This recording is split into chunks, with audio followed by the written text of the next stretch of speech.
Peking, China. The summer of the year 1900. The rains are late. The crops have failed. 100 million Chinese are hungry, and a violent wind of discontent disturbs the land.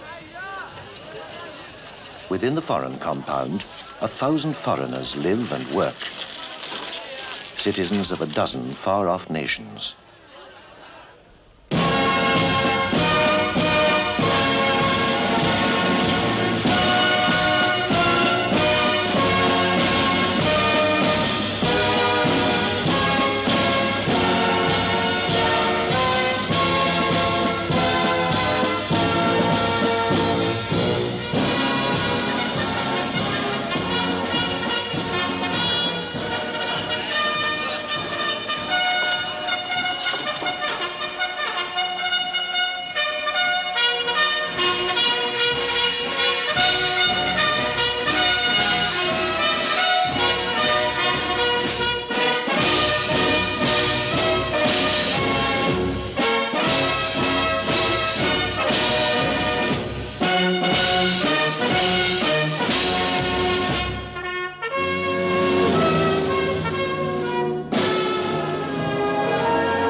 Noise. Different nations saying the same thing at the same time. We want China.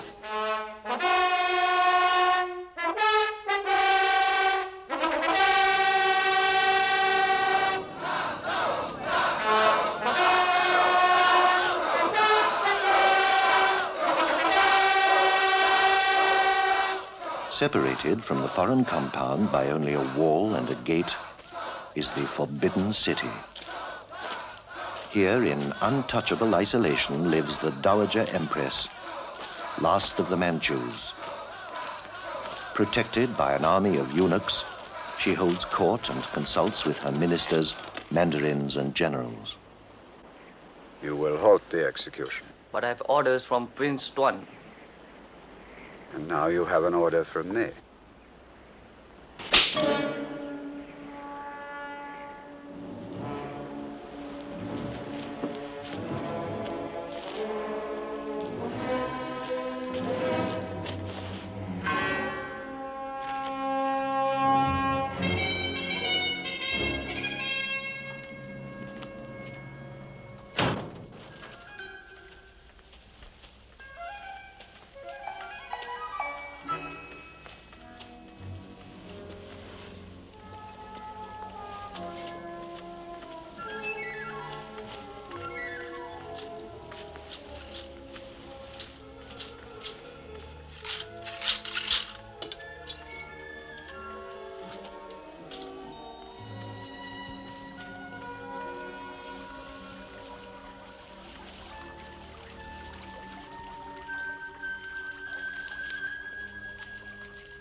The nightingale will recover.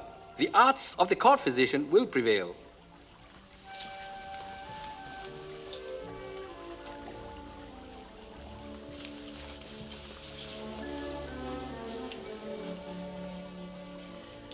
Only yesterday I listened to its song. Your Highness, the execution has been stopped. Who? Young Lo. Your Majesty?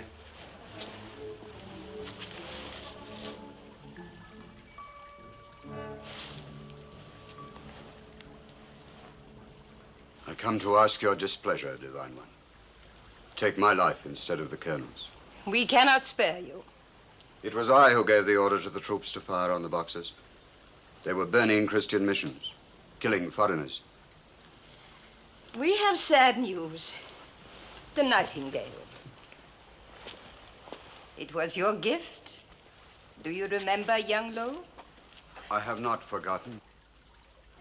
I live only to serve your Majesty. And how does the General's attack on the Boxer patriots serve Her Highness? If the Boxers remain unchecked, a dozen foreign armies will descend on China. We are tens of millions. Let them come. Does the Empress believe that where the Imperial Army has failed, the swords of the rebel will succeed? Our gods are with the Boxers. The voice of the Nightingale is still. I hear only the sound of crows. Your Majesty, a violent wind does not outlast the morning. The Boxers have arisen like the wind and the rain. And like the wind and the rain, they will disappear.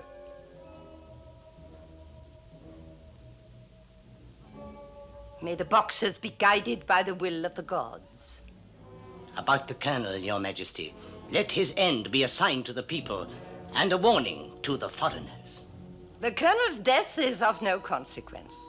But his life has set my prince against my general, and this disturbs the tranquility of the morning. Let him die for this offense.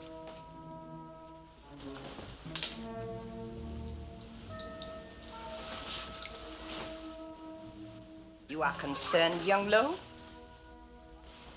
If the Boxers fail, I will give the foreigners Prince Tuan's head.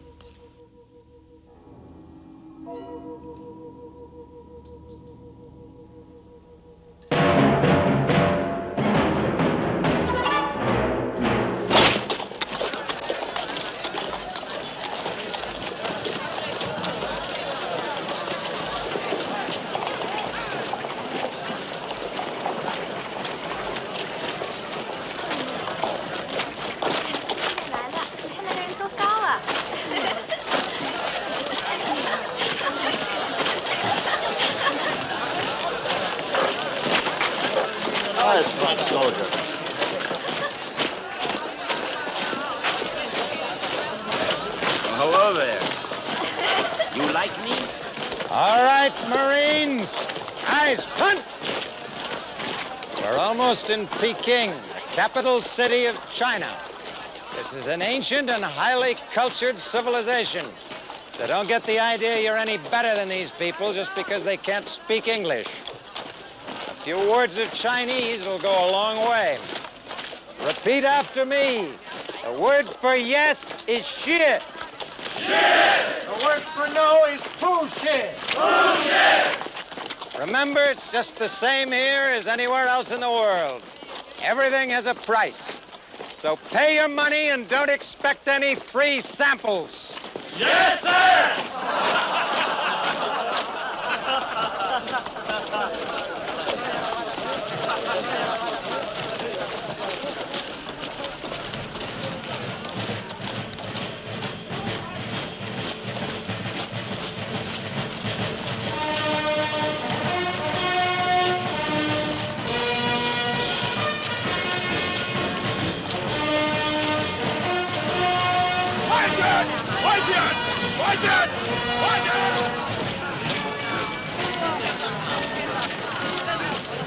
Column, hold!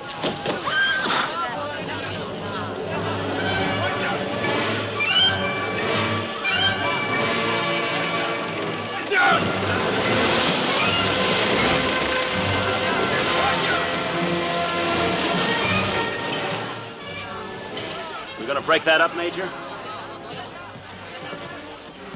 You're gonna stay right here. Murphy! Yes, sir.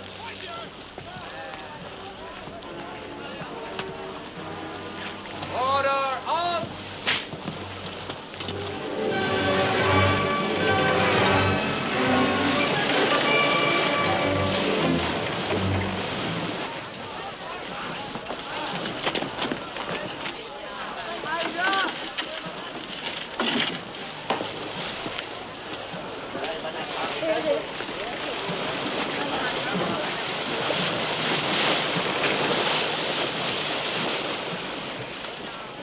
Howell. Please tell the boxer chief I'd like to do business with him. I want to buy that old man. It is British. You're American. $20.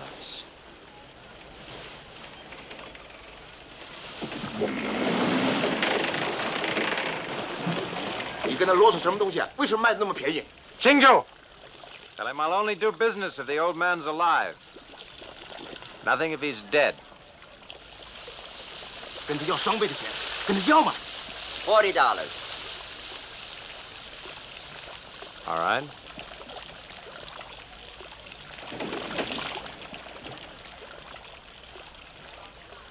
He's dead. But he say you must pay anyway because you've spoiled the ceremony. Nothing doing. $20.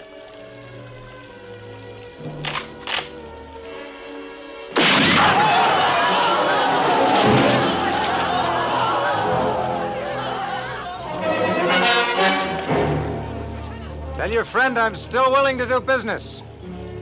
I'll buy the dead boxer. $40. $20.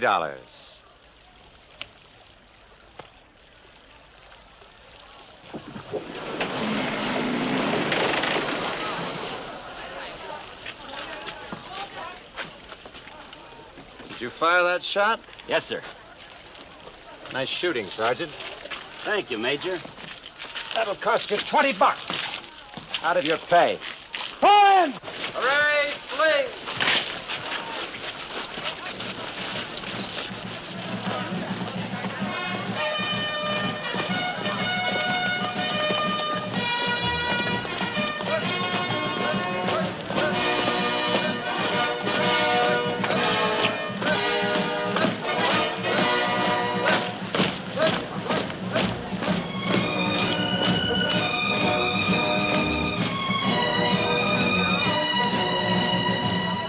Sergeant, take him round to the barracks. Yes, sir. Murphy, go!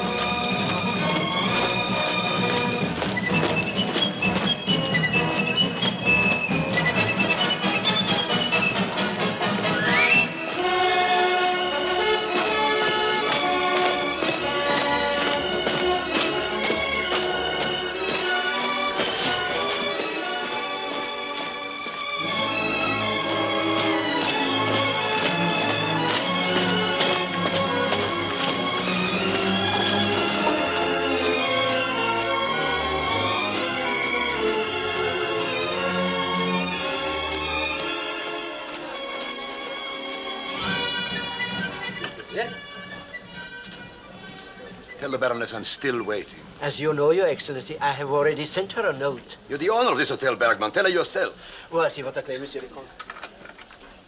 Excellency, please. Scusi, signor. Bergman, in my capacity as the Russian minister to Peking, I order you to get her down here. As you wish, Your Excellency, but you must remember, she is still a guest. I cannot order her down. Excuse me, Your Excellency, but I think you could do with a cold drink. And so could I. Champagne, Your Excellency?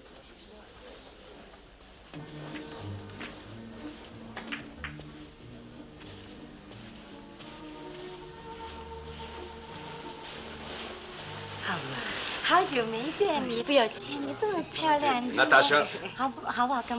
Baroness Ivanov. Yes, Sergei. It's not enough that you keep me waiting. Now you choose to ignore me. You're a little nervous, Sergei. I suggest something cool to drink. For all of us. 对不起。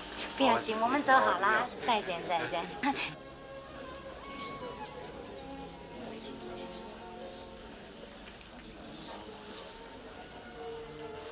Natasha,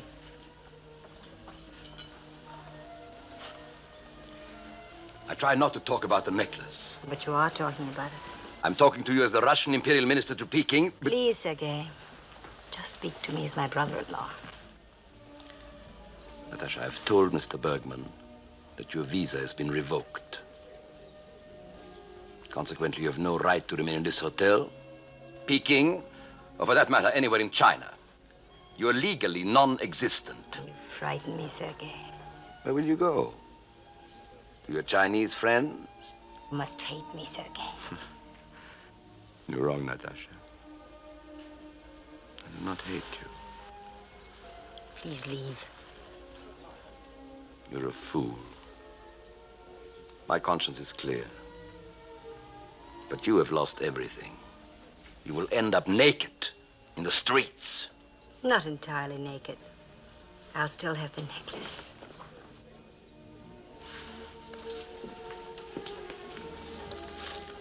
Today.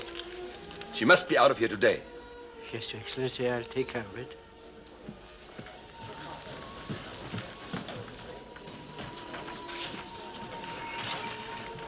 Good afternoon, sir. I hope I get one of the rooms with a bath this time. I'm sorry, sir. Did you have a reservation? Well, hello there, Louis. Hi. Hi. Well, late. When did you get in, Colonel? This morning. What kept you so long? We had a walk the last 10 miles. The railroad isn't running anymore. Gentlemen, the railroad isn't anymore. Major Louis. Bergman, haven't you got a room for me? Our rooms are taken. However, if you wait a short while... Fine. Thanks, Chang. Here you are. Thanks, Major. Anytime you need me. There's half my life in here, Bergman. Take good care of it for me. And some more of your life here, Major? Oh, yeah. Let me use your wastebasket. Well, that's 6 months. Open a letter, you have to read it. Read it, you may have to answer it. Luis! Ah, Carlo. Carissimo. Capitano. You're late. What kept you so long? I lost 2 men. Had to stop to bury them. Come on, Andy, let's get something to drink. Right. Why don't you try to get a room here, too, Andy? Sure. I want to look up the kid. Maybe find a place closer to her. Oh, yeah. Your little girl. How old is she now, anyway? 11? No, I guess she's 12 already. It's rough on her. No mother and practically no father. What else can I do? Now she's with a French mission with a bunch of Chinese orphans. You're better than most fathers. At least you try to see her when you can. Yeah, but leaving her in a mission. It's not my idea of how to raise a kid. What do? Take her back to Illinois with me? How would a half-Chinese kid make out in Illinois? Yeah, and treat her like a freak back home. No, she's better off here among her own kind. You really think so, Matt? Sure. May I have your key, Baroness?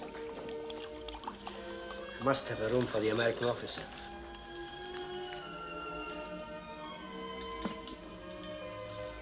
Besides, you have to live your own life, too.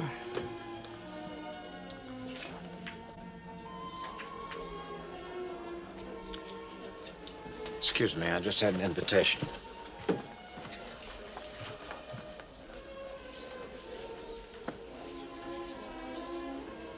Please do sit down, Major. Bring your friend. We can all drink together. He'd only tell us his troubles. What should I tell you, Major? Well, that you're happy I'm with you. Are you always this direct? I'm a Marine, ma'am. I don't have much time. How much time are you allowing for me? Now. Oh? Have you found this approach very successful? Not really, no, but it's the only one I know. Keep drinking, Major. The tight uniform will hold you together.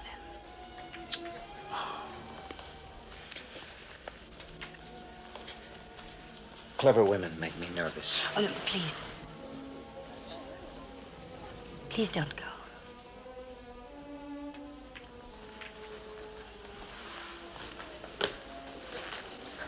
What can I offer you? My life? My room. They just gave it to you. Is that too much to ask? Yeah, my life isn't worth much, but hotel rooms in Peking are at a premium right now. Do you always offer your life to strangers? To a soldier, strangers make the best friends. But I'm not in uniform, Major. I like things fine just the way they are. Major Lewis. Major Lewis, sir, a British orderly to see you. British Minister's compliments, sir. He wishes to see you. He told me to tell you, sir, that your minister, Mr. Maxwell, is in hospital, but he's been authorized from Washington to act for him. Oh, fine. Tell him I'll be right along as soon as I get cleaned up. Yes, sir.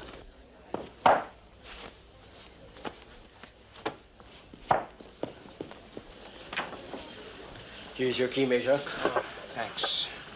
What shall I do with your belongings, Baroness? Put him back, Bergman. But there's only one room, Major. Let the Baroness figure it out. She's a clever woman. Don't laugh yet, Major. It's a very small room. Well, I've been in tight places before.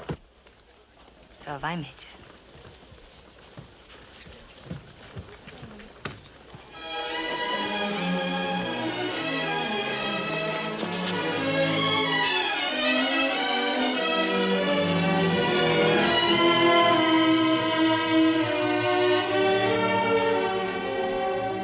Daddy. Teresa.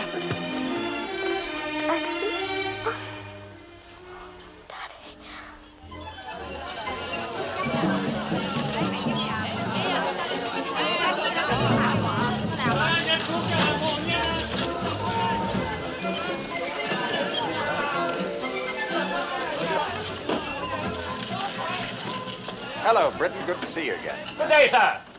Now wake up, sentries! Now take a tip from an old soldier. Whenever you see a major of the American Marines, you will present arms. And don't forget it! If this be I, as I suppose it be, I have a little dog at home, and he'll know me. Come in. I'm sorry, Arthur. Are you busy? Of course I am. I always am. Busier than usual, or just busy? Both. Well, what's the pressing female problem? Just this. Am I to pack or am I not to pack? Are we going to England? Do we take our leave this year or not?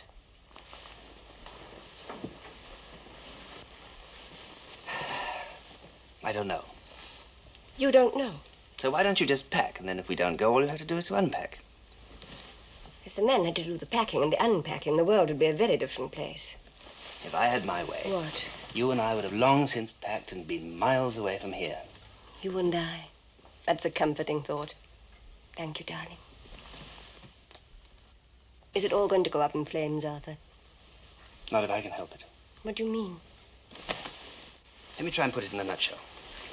If I encourage the policy that the great powers should be tough with China, that will bring about a situation where China will become just another battlefield for the great powers to fight over. So I think it's wiser if we accept this temporary humiliation at the hands of the Boxers and hope that by damping down the fire, the kettle won't boil over. And then? And then I shall probably receive the displeasure of Her Majesty's government, and you and I will be retired upon a most inadequate pension.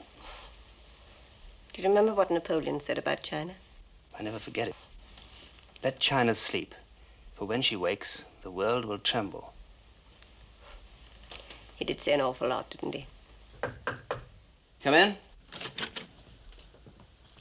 Major Lewis, Sir Arthur. Oh, ask him to wait one moment. Darling, forgive me. I had to put on my official face for a little while.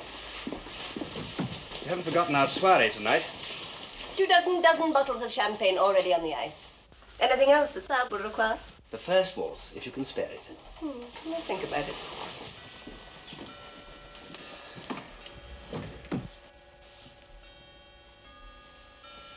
Philip?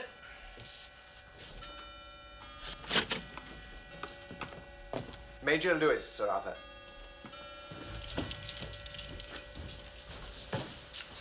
Major, do you want to stand up or sit down or walk around the room? Personally, I'm going to walk around the room, but you please yourself. I have a most unpleasant task to fulfill. So, first of all, I'd like to congratulate you on the initiative you showed this morning with Father Beamish. We were a little late. It's most unfortunate that a Chinese was killed. The boxer? A Chinese citizen, Major. You're not in the Wild West now, you know. You don't go around shooting Chinese like you do Red Indians. No, sir.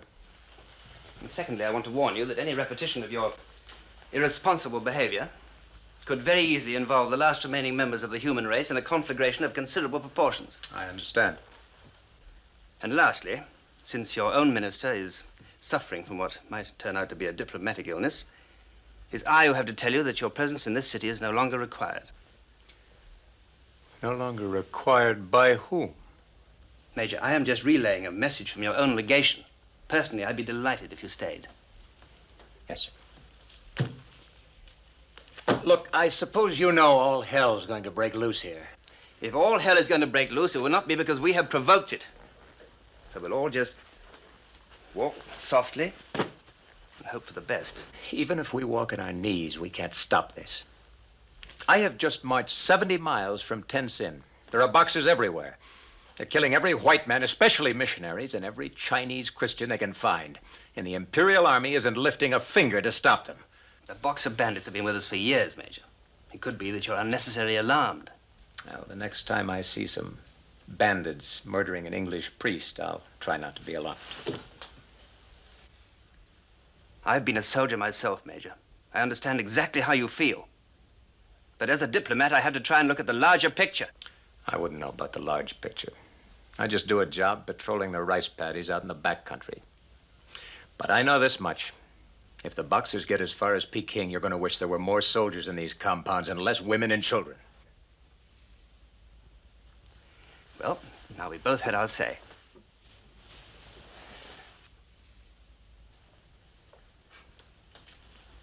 I'll go quietly. Oh, by the way, it's our Queen's birthday today, and we're entertaining tonight. We'd be delighted if you'd come. Thank you.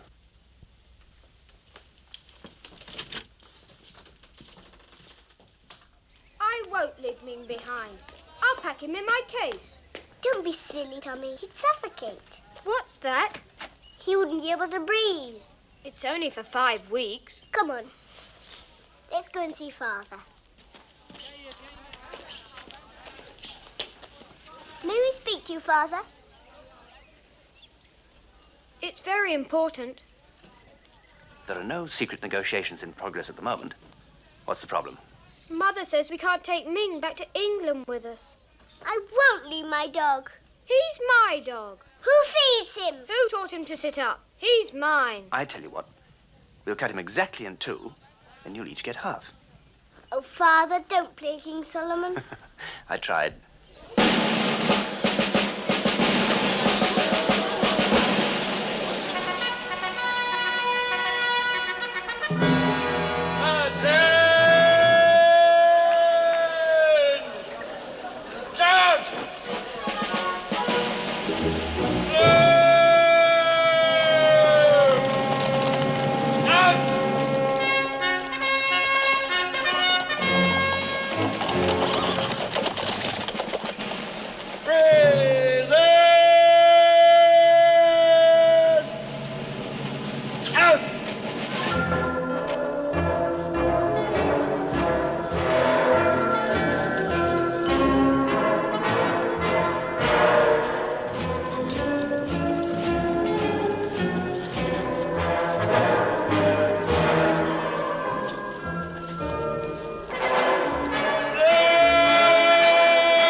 Welcome, Prince Tuan, to Her Britannic Majesty's legation. I am deeply honored.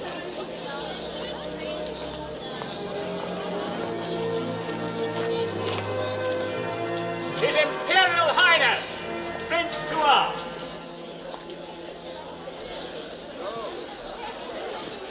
I bring greetings from our Empress. You are most welcome, Your Imperial Highness. Greetings and felicitations to your great queen.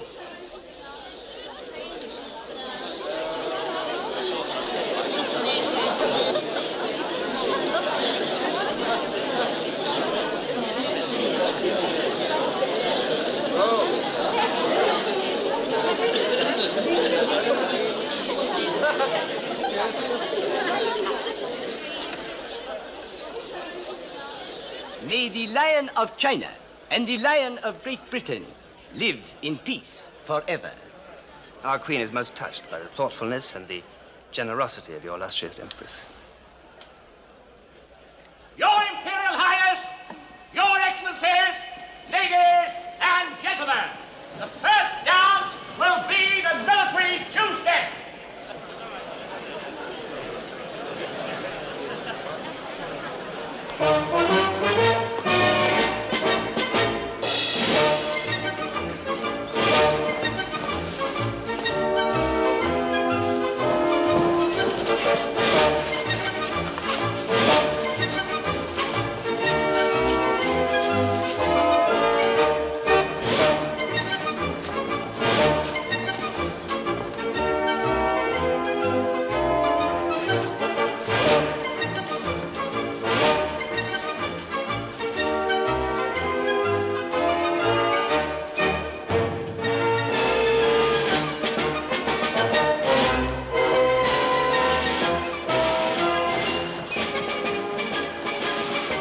Magnifique. Fabulous. They should be around my neck. Of course, Sophie. You look positively naked without them.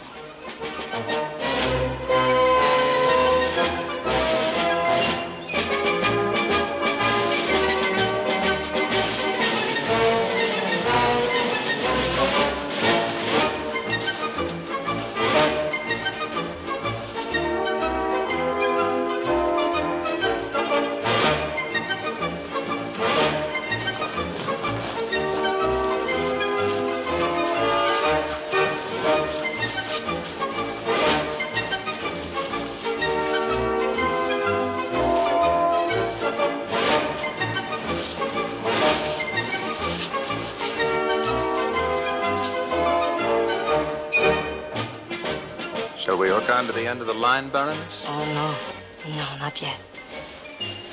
I've been waiting for this for a long time. Now I'm enjoying it.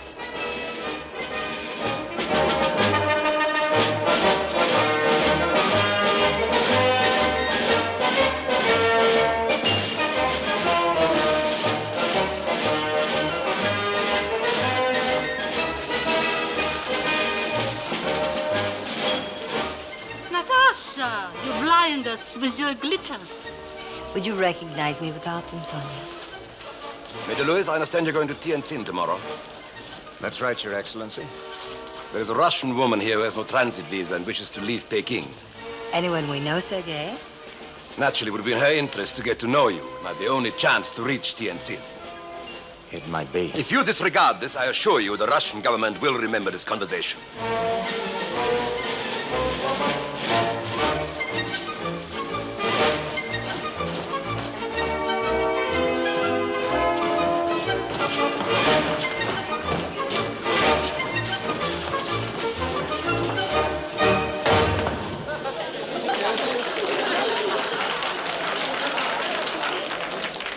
Arthur?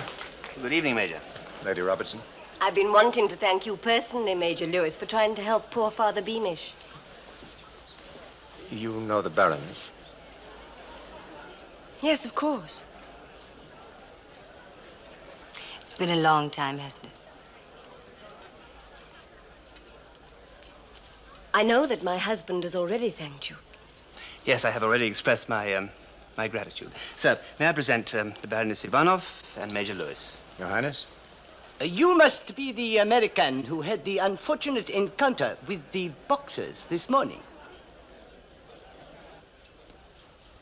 I'm afraid it was the British missionary who had the hard time, sir. The Chinese government is most distressed, but you must not conclude that all boxers are bandits. Most of them are harmless vagabonds, entertainers in the marketplaces, much like the gypsies in your country. In fact, Sir Arthur, I have taken the liberty of bringing such a troupe to entertain your guests tonight. Boxers? Here? With your permission. Of course, Your Imperial Highness.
He wants you to take the sword and try to strike him. Try it, Major. Seems to be part of the performance.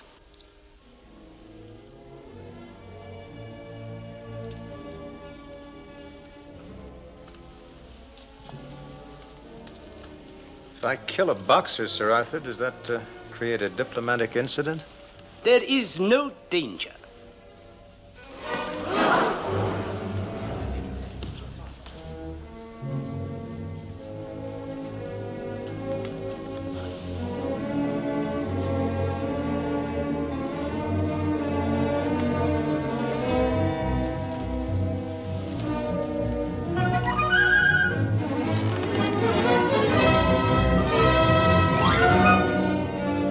I think you made your point, Major. Not quite.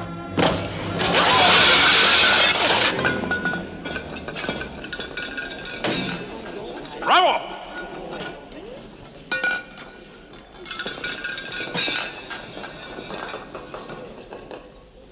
I guess he wasn't a true believer. It seems, Sir Arthur, it is your troops who are invulnerable. You must forgive us, Your Highness, but the Major does not seem to understand that here we must play the game according to Chinese rules.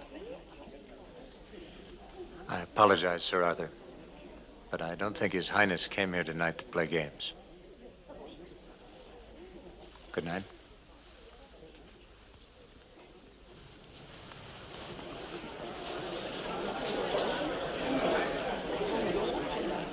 Unfortunately, Sir Arthur, I must return to my duties at the palace. Do not bother to escort me.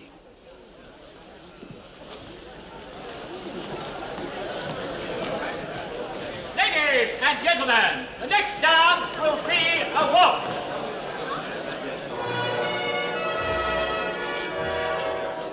May I have a word with you, Sir Arthur? Not only an insult to the British, but an affront and a challenge to all powers. A full report of this outrage will go to the Kaiser himself. I just want to assure you, gentlemen, that Her Majesty's government is not unduly alarmed by this boxer invasion of the British Embassy. I shall personally lodge a complaint with the Chinese Foreign Office in the morning. And what are you going to do, Sir Arthur? I don't know what all of you are going to do, but I intend to have a glass of champagne.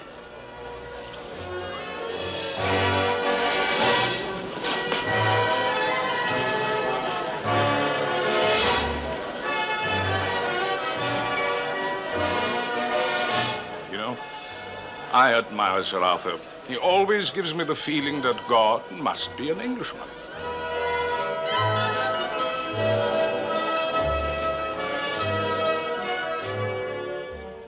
We go and we go, but we don't get anywhere. Why don't we just go back to the hotel? Are you tired, Major? Tired? No. Ready to turn in, maybe. Have you ever been inside this temple, Major? I think we could get a better drink at the hotel.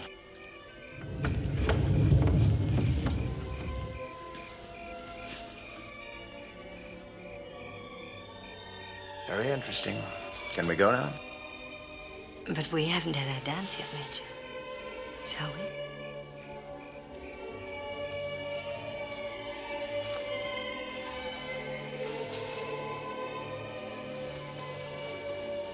What happens to you in Tientsin? I'll be entirely in your hands, Major. You're in my hands now, but you seem to keep slipping through my fingers.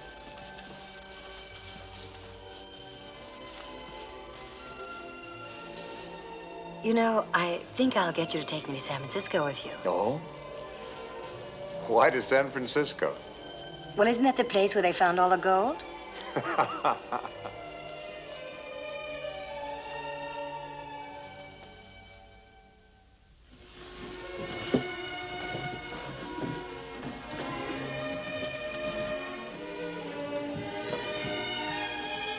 Just a minute.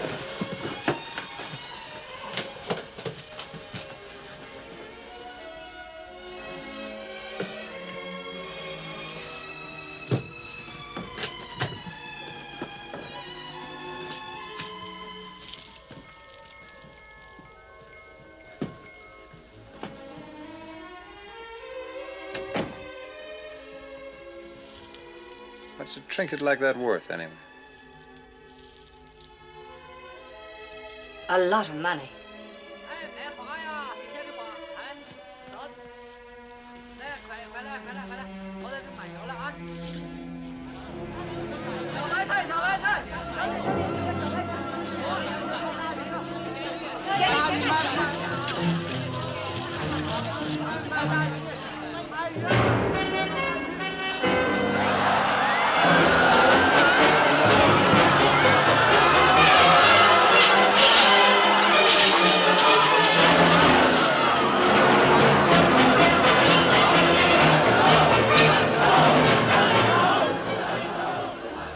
Looks like we won't be leaving today after all. They just killed the German minister. But, Matt, we must leave. I have to leave.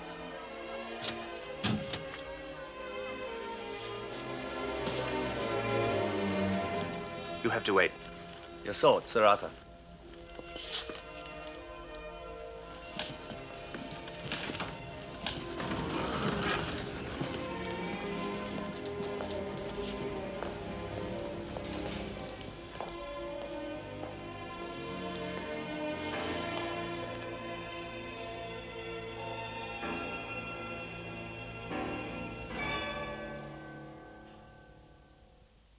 You are well, Sir Arthur? I am well, if you are well, Your Majesty. We are pleased to receive you. Your Majesty does me great honor. We have been informed of the unhappy death of the German minister. The Boxer bandits will be dealt with. But the anger of the Chinese people cannot be quieted so easily. The Germans have seized Kiaochow. The Russians have seized Port Arthur. The French have obtained concessions in Yunnan, Guangxi, and Guangdong. In all, 13 of the 18 provinces of China are under foreign control. Foreign warships occupy our harbors. Foreign armies occupy our forts. Foreign merchants administer our banks. Foreign gods disturb the spirits of our ancestors.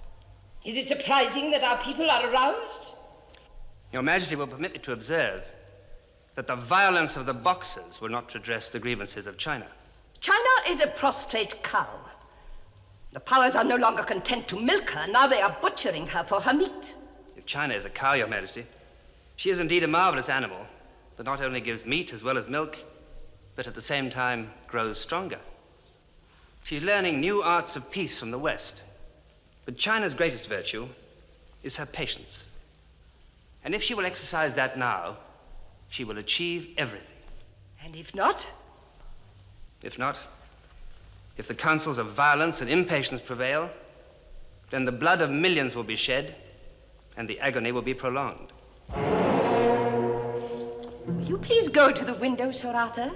There is something I have arranged for you to see.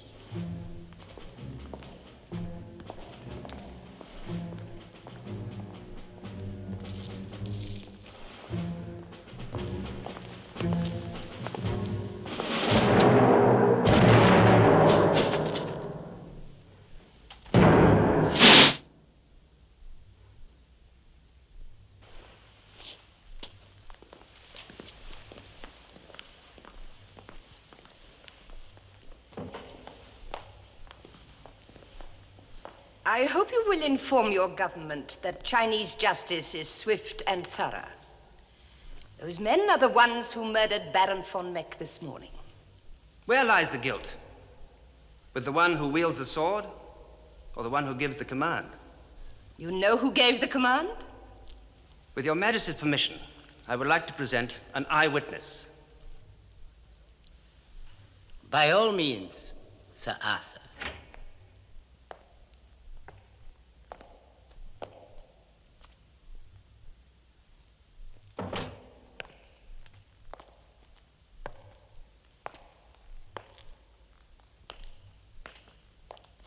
Major Lewis, Your Majesty.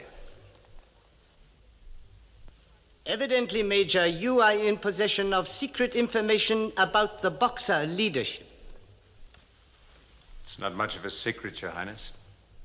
Please go on, Major Lewis. I saw the man who commanded the Boxers this morning. The one who ordered the attack on the German minister. You would know him? It was Prince Tuan. You believe this story, Sir Arthur? I do, Your Majesty. And you have come here to ask us to take action against Prince Tuan?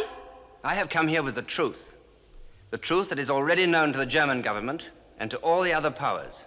We reject your truth, Sir Arthur, and your protest. We are pleased to inform you that Prince Tuan is our closest and most trusted advisor. Only this morning we appointed him to head the Foreign Office. For our part, Your Majesty, Great Britain wants nothing more than continued friendly relations with China. Because of the protracted drought, because of hunger and unrest among my people, because of the merciless demands of the foreign powers, the situation in Peking cannot be expected to become tranquil. Therefore, we earnestly advise you, Sir Arthur, that all foreign residents, including diplomatic personnel, should leave Peking within 24 hours. Is Your Majesty informing me that she is severing diplomatic relations with all the powers? Not at all. Her Majesty was clear enough. Her Highness is offering informal advice for your safety and protection. I'm in favor of that. Major Lewis.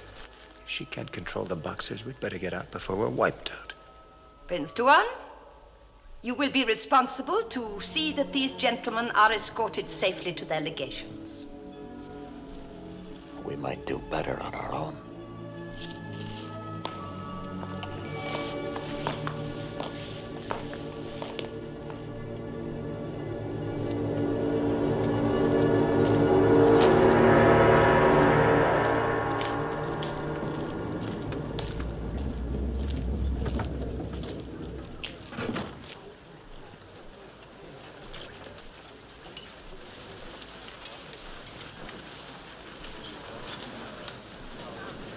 Do we walk? Yes, very slowly.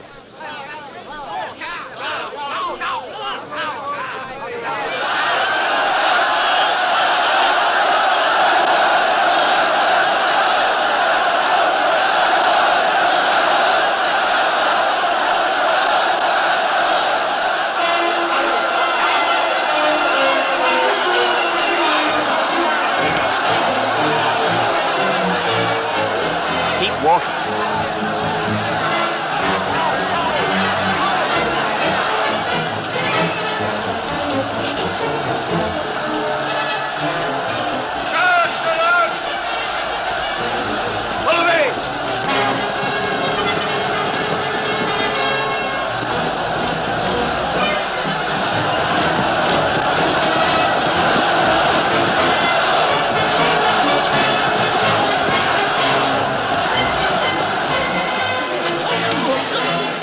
You might need some help, sir. Yes, thank you, John.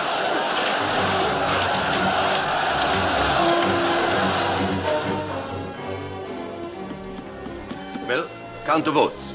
We're waiting for the American minister. Ah, Mr. Maxwell. I'm sorry to drag you out of your sick bed, but we need your vote on whether to stay or leave Peking. The United States has no territorial concession in China. Never asked for one, don't want one. I'm afraid I have to abstain, Sir Arthur. I understand, Mr. Maxwell. I just wanted you to witness the proceedings. Well, congratulations, gentlemen. You have all voted to go. There are 9 votes to leave Peking. Great Britain has voted to stay. We'll stay alone if necessary. But that is not acceptable. We will all look ridiculous if we flee from Peking and the British remain. Perhaps there is a reason why the British would like to remain here alone, the only foreign power in Peking. My French colleague may be right. Perhaps Sir Arthur has some private information? I have made my position absolutely clear. Admiral Sidney is already on his way to Peking with a force of several thousand men. He will be here at the most in 9 days. In the meantime, I, for one, have no intention of displaying fear of the Boxers, nor of handing a victory to Prince Tuan. If the British stay, the Germans stay. Surely, Sir Arthur, you realize that we here must make a decision in the interests of our thousands of civilians. Do you wish to be the one man who's standing in the way of their safe evacuation? I have, of course, appreciated the risk, Senor Goodsman. But I believe, if we all stand united, that the Chinese won't dare mount a serious attack upon the representatives of the 11 great powers. And if we do all stand firm, we may preserve peace in China and indeed in the whole world. Perhaps you are right, Sir Arthur. If the other powers decide to stay, Austria will have no choice. Congratulations, Sir Arthur. It seems the British have won another bloodless victory. I take it you have now unanimously decided to stay. I shall report in my diary that the first vote was 9-1, and that, in a friendly spirit, it was then decided to make the decision unanimous. Well, if that's decided, gentlemen, I suggest we call in the military.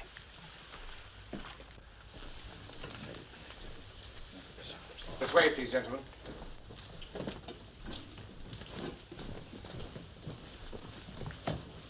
So, Colonel Sheba will give the majority report. Considering the military aspects of the situation, we have agreed that with fewer than 400 men to defend a perimeter of over 2 miles, the position is untenable. We recommend immediate evacuation. The ministers have decided that for political reasons we must remain. So you will have to defend the area to the best of your abilities until Admiral Sidney's relieving force arrives. Sir, what if the relief column doesn't make it? They have to cover over 70 miles through hostile territory. We will consider that situation if and when it arises. There are 5 main defense sectors. The wall, defended by the Germans and the Americans. The West End, defended by the Russians. The British legation, the Foo, held by the Americans and the Japanese. And the East End of Legation Street, which is held by the Italians and the French.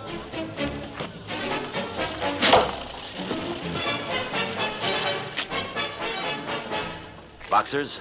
Yeah. Where are they? Where the hell are they? They're all around us.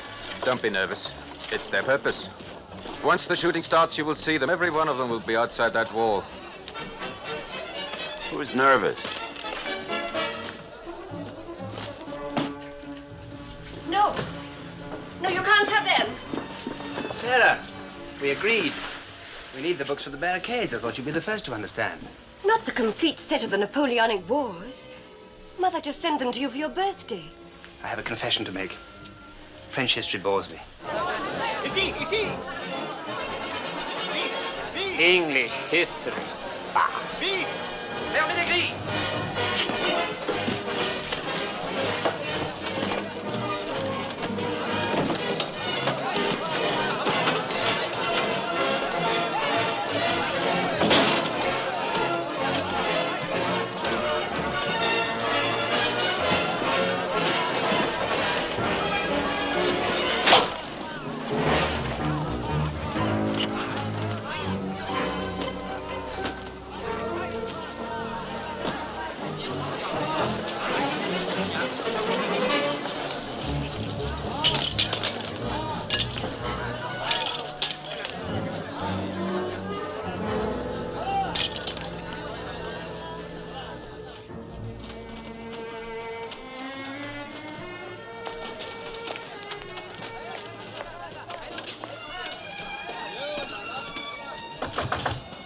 Go away.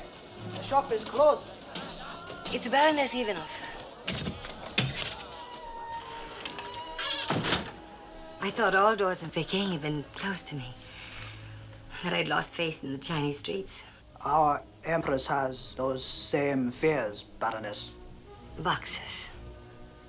It is hoped her wisdom will prevail. I have your message, old one. Your friend thinks you should leave Peking. What friend, old one? General Yonglou. It was not possible before. Your husband's brother would have accused us of meddling in Russian affairs. And now? Now? It makes no difference. There will be a Boxer attack. If you should disappear in the first confusion, who will be left to point the finger? At 5 o'clock this afternoon, the fighting will have begun. You will meet a man at the corner of the French legation. He will be wearing a green peasant jacket. You will be there?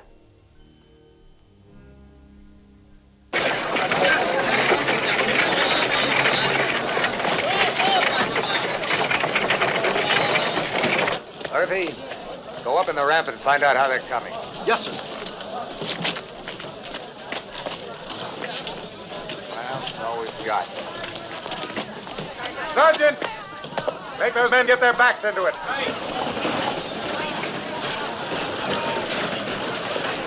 Hey! What the... Hold it.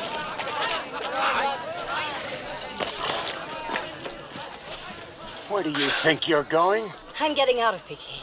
Don't you know there are some angry boxers out there? They're not angry with me. We average 200 rounds apiece, Major. That's 20 rounds each man each day. 20 rounds, that's for warming up. You tell them they better start out warm. Yes, sir, I'll tell them. Start out warm. Will you get out of there before I get mad? Mad Americans inside, mad boxers outside, mad Russians all over the place. I'll take my chances outside. Major, I split the men in 2 platoons. 4 hours on, 4 hours off. The sergeant will take the first watch, you take the second. Right. I wanted to go to that thing with you, but you want to stay here and play soldier. I wear a uniform. That's the job they pay me to do. Well, then go and do it, and get out of my way. Have a nice war, soldier. A real nice war. Where will these go, Major? Well, where do you think they go? Get up on that wall!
What do we do if we come back? We used more than half our ammunition today. How good are you with a slingshot?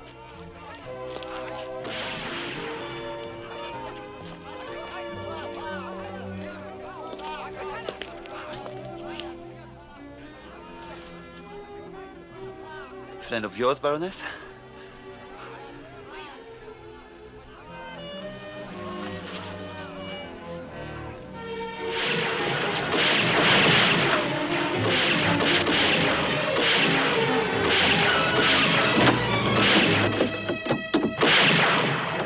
Soldier, can you open this door? Well, you can't go through there, man. There are Chinese on the other side.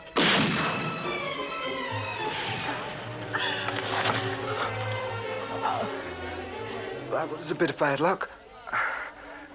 It'll be all right. I'll get some help.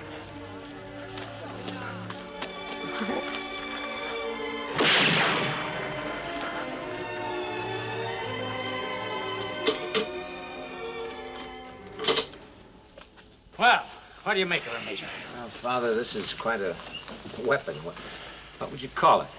Well, you might say she's a cross between an alligator and an ostrich, but we call her Betsy, after the Dowager Empress of China. We found this old German gun barrel and some Russian shells of approximately the same caliber. The gun carriage is Italian and the wheels are French. And that boy over there is fool enough to say he'll fire it. I wonder if it'll be safer in front or in back. The point is, where's Betsy going to be fired? Well, we need the British legation. We're exposed on both sides. Major Lewis, sir. Captain Marshall wants you. What's up? Chinese are on top of the wall, sir. That's what's up, sir. Well, now we know where Betsy goes. Here, over here, you.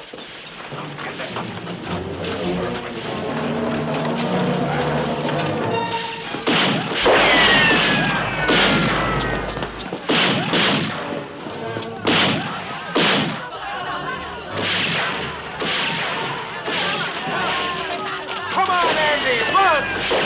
Sergeant, get in here!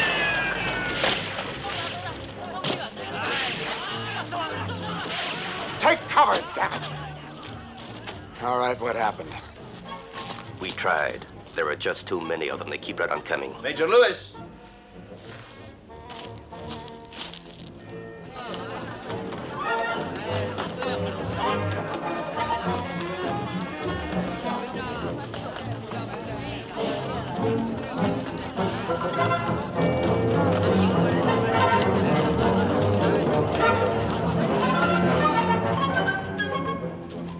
How many did we lose? Turner got it. So did Spencer. 5 wounded. I don't know about the Germans. I guess they got it even worse. Huh?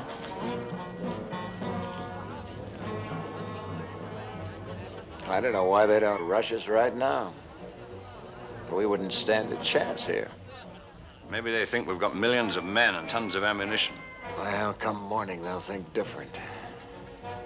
They'll roll down those ramps like Niagara Falls.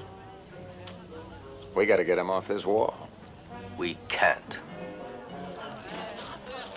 Andy, if they stay there, they can shoot down into the whole legation area, like fish in a barrel. Either we get them off the wall, or we might just as well open the gates and let them in. You get the French priest and meet us in the legation. Right.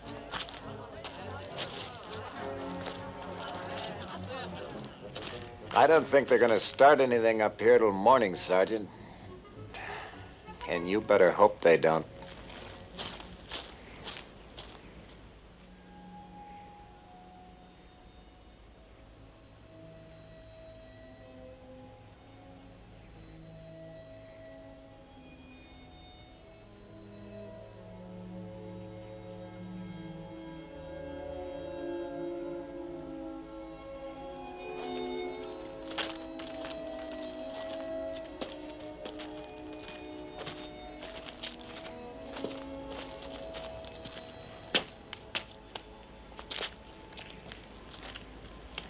No sign of activity, hmm? No, sir. I think they're all asleep. Aye, well, we'd better not be, Sergeant. You'd better wake them all up. Yes, sir. Wake up. Guten Morgen. Bonjour, bonjour. Buongiorno.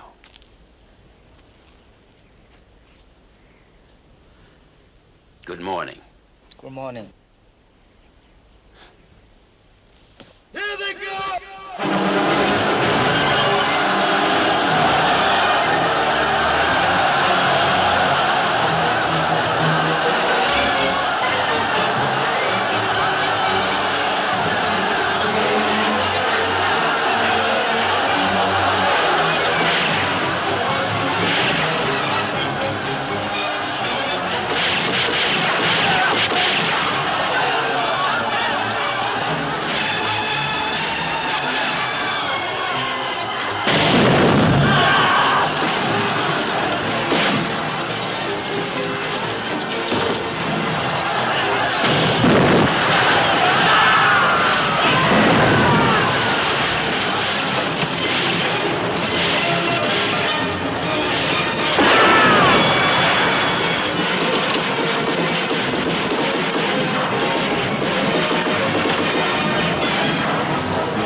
me one thing, Major.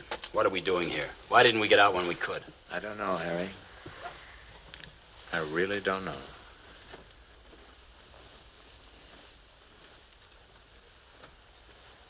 Captain Handy told me that you retook the wall. I suppose you heard. He died, too. Maybe the minister can tell us why the captain's dead. And Captain Marshall. From what I hear, he has all the answers. That's all, Sergeant. Get on back.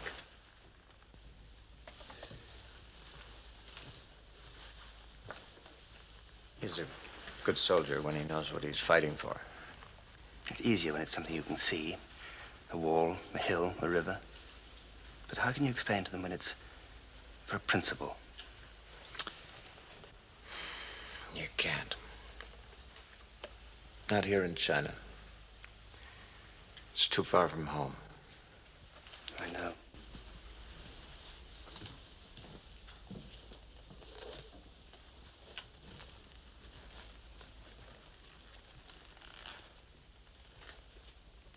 Help me, somebody! I won't stay. Don't want him to take my leg. I won't let them take my leg. Tell them. Don't let them take my leg. Soldier. Hold on. Don't want to live half a man.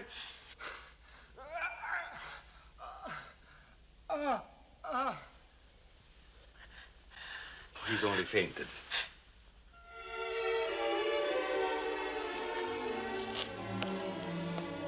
You can go now. Can you save his leg?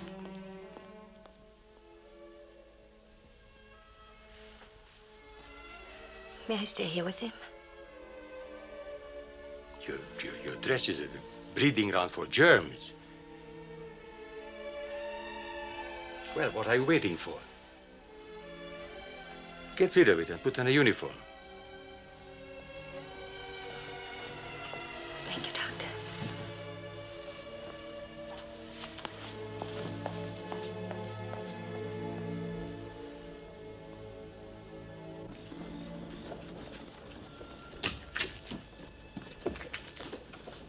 Who's going to tell her? The captain's little girl, remember?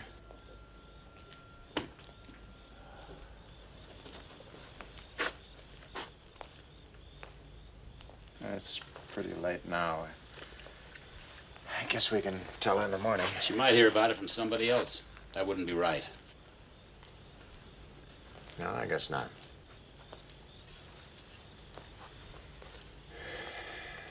Let's get a drink first. Afterwards.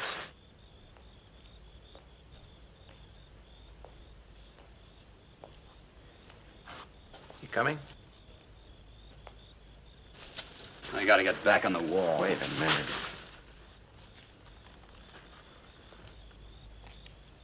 All right. Where'll I find her? With the rest of the orphans in the Foo.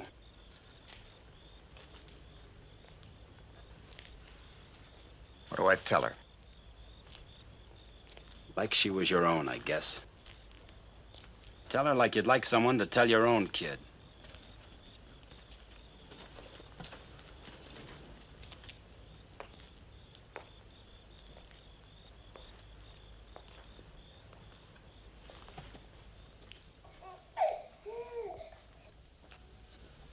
Don't you know which one she is? No, there are so many new children who just came in today. Haven't you ever met her? Yeah, once, but I can't remember what she looks like. I didn't pay Major. much attention. Ah, Major. We're looking for the Marshall girl. Of course, yes. Teresa.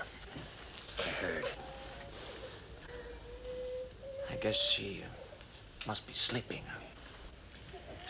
Maybe you could tell her in the morning. I think it's important that you tell her, Major. After all, she knows that you were her father's friend. I'll wake her.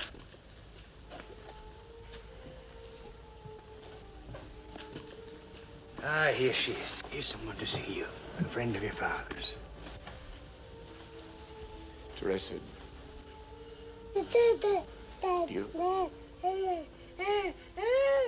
do you remember me? Yes, Major. I have something to tell you.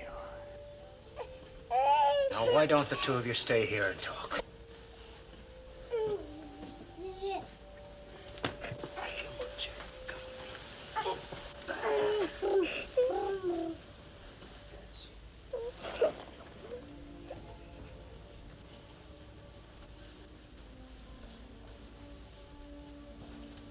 I guess you know there's been some fighting.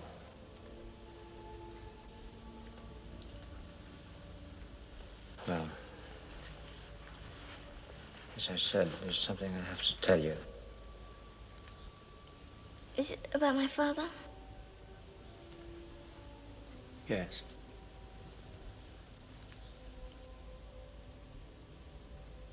Is he dead? Did you know?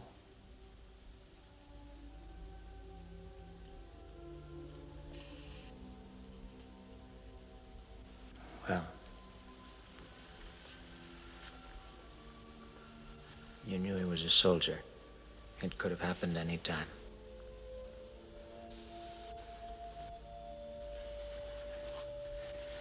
You'll be taken care of. You won't have to worry about anything.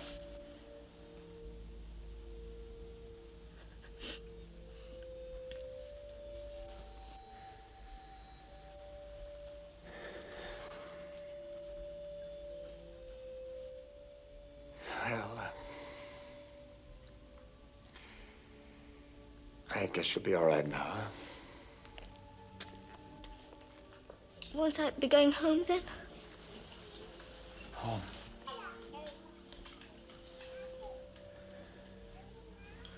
To America? He said he'd take me home.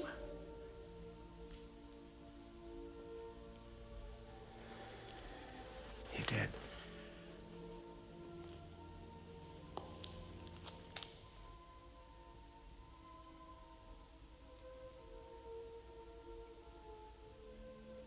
When?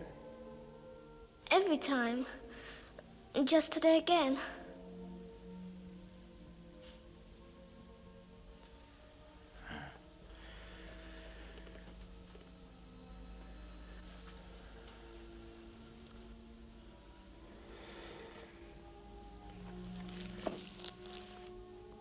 Well,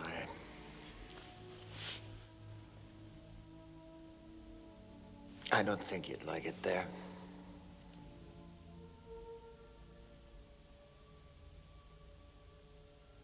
Everything's very strange. Things are all different there. The people and the food and the houses, and the schools.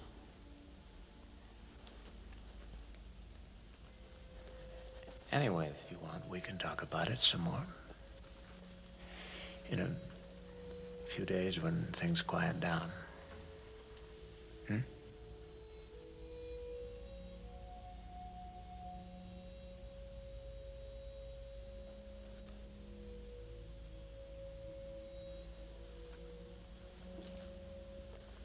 I promise.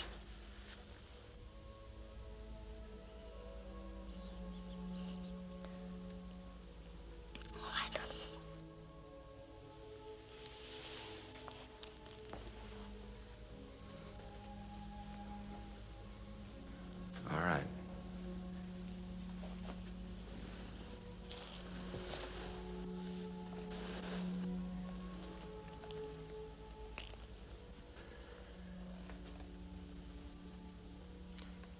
You think she understood? Mother dies, a child feels deserted. When a father goes away, even for the best reasons, the child feels abandoned. Teresa's had more than her fair share. She understands too well. I don't know what else I could have told her. There's only one language a child understands. Love. Well, she's not mine. Someone somewhere said that every man is the father of every child. But I suppose it's only true if you really feel it.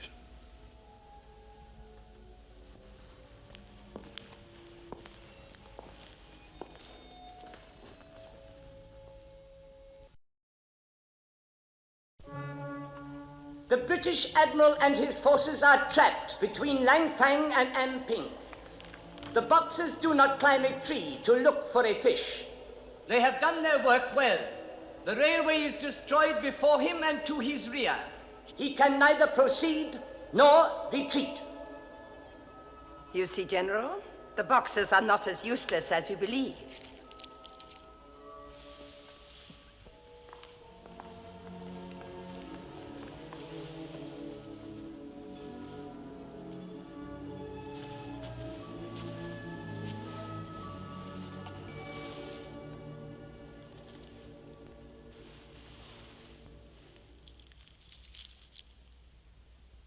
Your Majesty, it does not require courage or skill to rip up a few rails.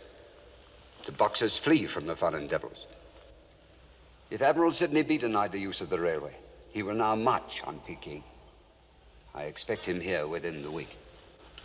It is true, Your Majesty. The Boxers are not equipped to stop such a well-armed force.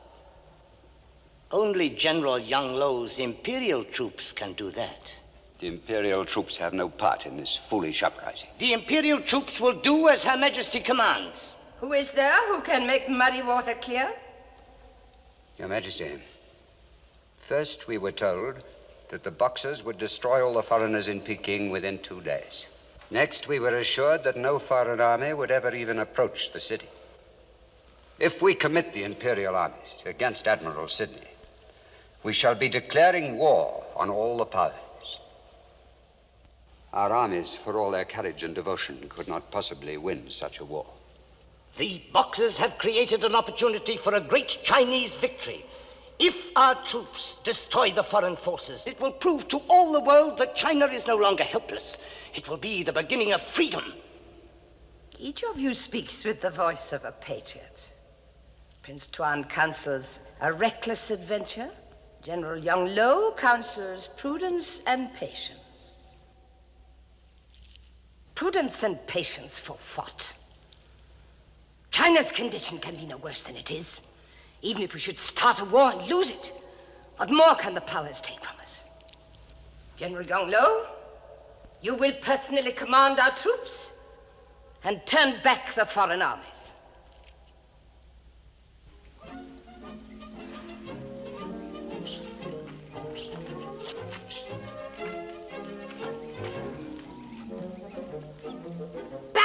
Stop it, Tommy. Go away, Tommy. You'll wake the baby. You can't talk. You're dead.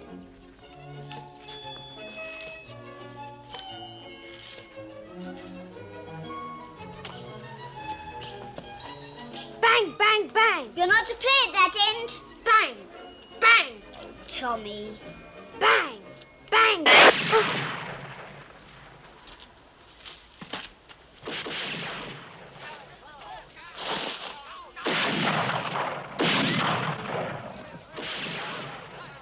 Oh. Good, turn out, follow me. Mummy, Mummy! Mummy, come quickly! Mummy, Mummy! Mummy,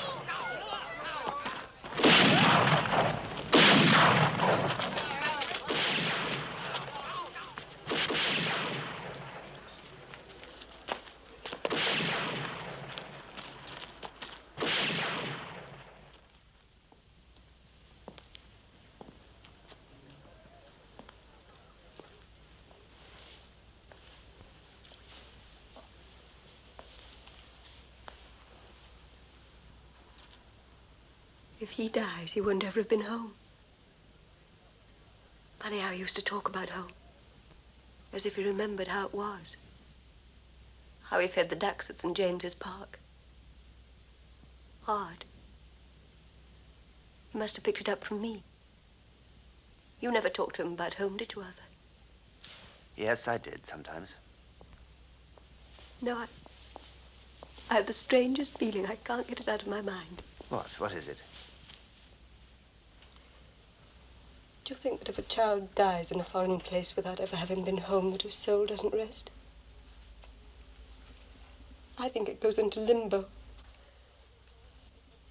An enormous, empty Chinese limbo. And it wanders there lost and crying. He's not going to die. Why doesn't he waken up? The doctor says he's in a coma. He may not come around for several days. The truth is, he may not come round at all. He may never come out of it. Why? Why? How did he sin? Against whom? What's he doing in this foreign place? Whose ambition is he serving? Must a child die to serve the ends of ambitious and powerful men? Who will gain from his death? Who will be the happier for it? How many children must die? How many people must suffer before there's an end to all this? Don't you see that even the life of one child is too great a price to pay? It's too great a price to pay. Sarah, try to understand. Understand what? Tell me, tell me. The pain is not yours alone. Have you ever been to England, Baroness? Yes. Manchester? No. It must be very beautiful. I don't think you call it beautiful. But you know how it is when you come from a far place? Go to sleep now. You might dream of Manchester. It would be like a visit home. Slowly. That's right. Count Litnov is a second cousin to the Tsarina. You cannot treat him like a common soldier. The bullet that hit him was not afraid of wounding a count. And the germs in his wound do not care if he's the first cousin of the Tsarina. He will be treated the same as any man in this hospital. Good day, Baron.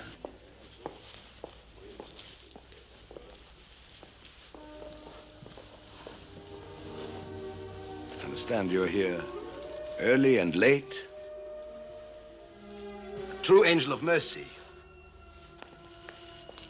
The wounded man won't be nursed by anyone else. You've always known that I have a way with men, Sergei. Even the German doctor's fallen under your spell. You can't do without me. And the major? The American major? What do you want?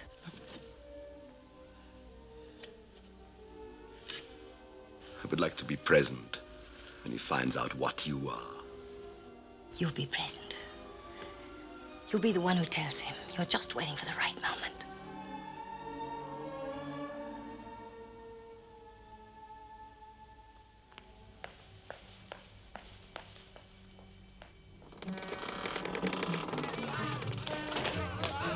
Where is it? Right there.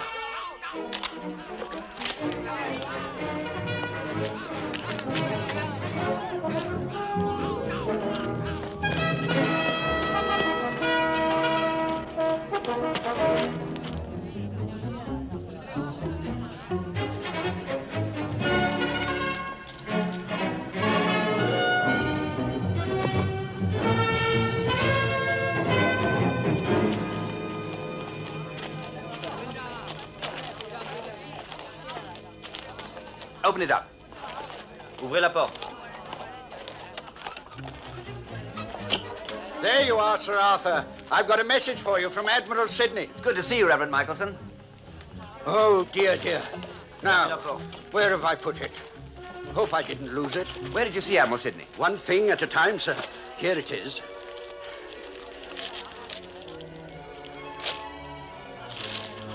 It's in code. I'll have to get it deciphered. Come with me. With a mixed force of 2,200 officers and men, I proceeded by rail as far as Anping. There I encountered heavy opposition from large forces of Chinese imperial troops. I sustained casualties of over 10% and considerable loss of material. It was impossible to continue toward Peking. I have been forced to order a retreat along the Peiho River toward Tientsin. Signed, Harold Sidney. Doesn't he say something? About the future. What does he say?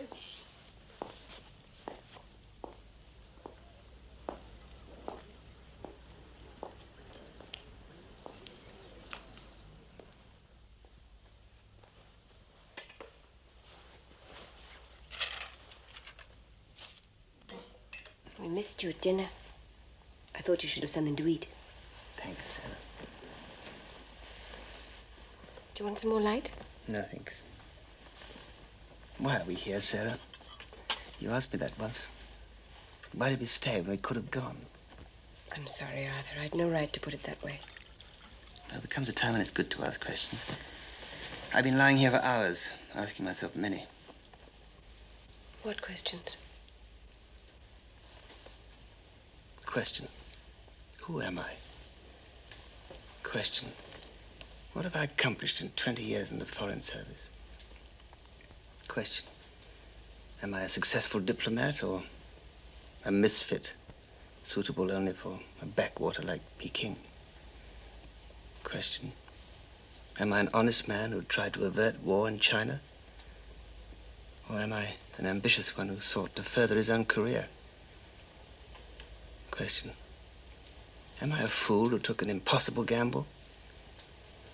Or a reasonable man who took a reasonable chance?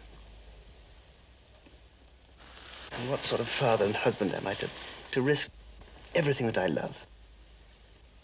And who am I to play God with the precious lives of so many people?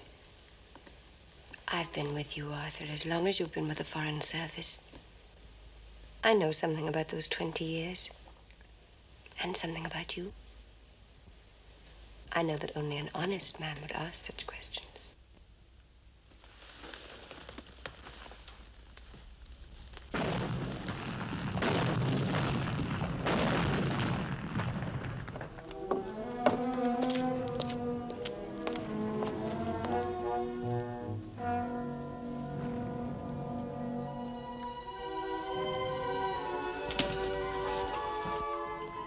Excellency? I was just leaving, Major. The Baroness and I were talking over old times. Don't go. My brother-in-law can't rest. He has something to tell you. This is a family matter, Natasha. We needn't discuss it before strangers. Stop playing games, Sergei. Get it over with, now. They're talking about my dead brother, the Baroness's husband. I'm really not interested. What kind of a man do you suppose he was? Something like me, fat, past middle age? Something like that. He was the youngest colonel in the Russian army. A brilliant career ahead of him. The Tsar himself had taken personal notice. Do you know why my brother died? No. Go on. I can't go on. It suddenly He killed himself because I was unfaithful to him. Let's forget it. The man was a general, a Chinese general.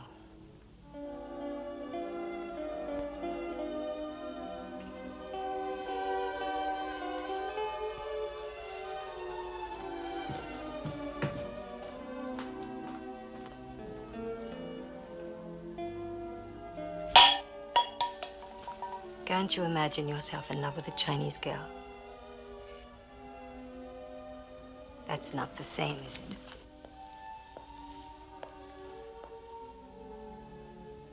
Well, I guess a man gets what he deserves. What the hell can I offer? A soldier's pay? Yes. Well, a soldier's pay buys a soldier's woman.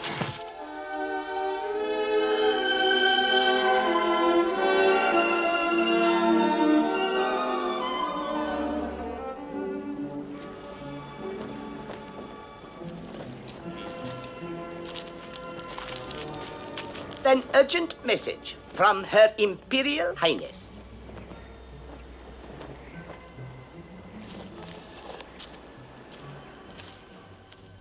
And therefore, in view of the unprovoked aggression by the armed forces of Great Britain, Germany, Russia, France, the United States, Japan, Italy, and Austria, under the command of Admiral Harold Sidney, the Imperial Chinese government demands the immediate and unconditional surrender of the armed forces of these nations in Peking, and the surrender of all their weapons. We will await your reply.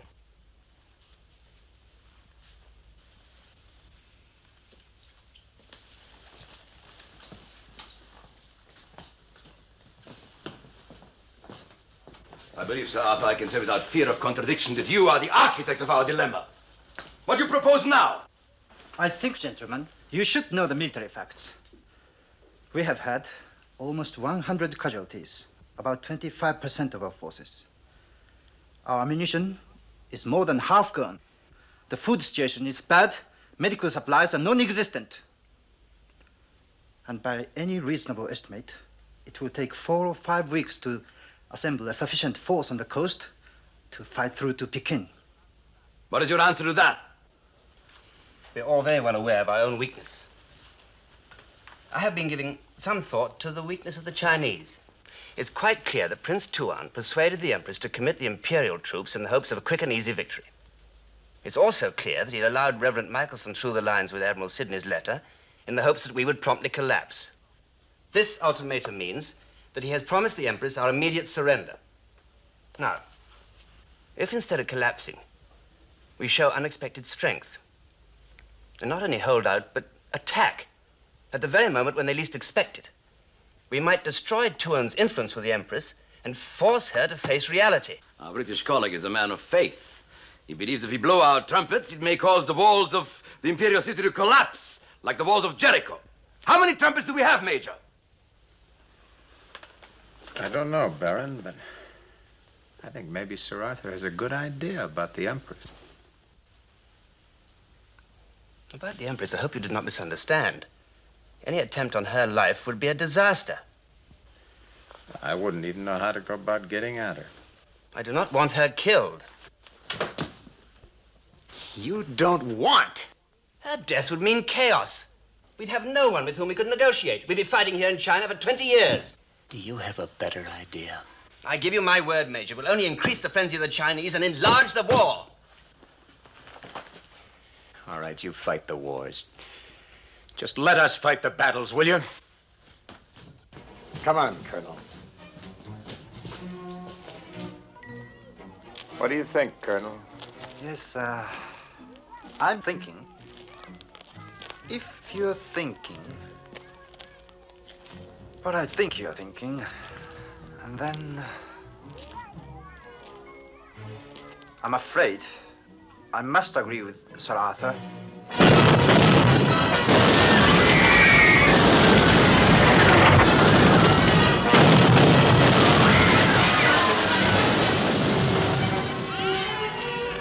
They're using the big guns now. That means the Empress has committed the Imperial troops. Get everyone into the compound. Here, Sergeant. Take the baby.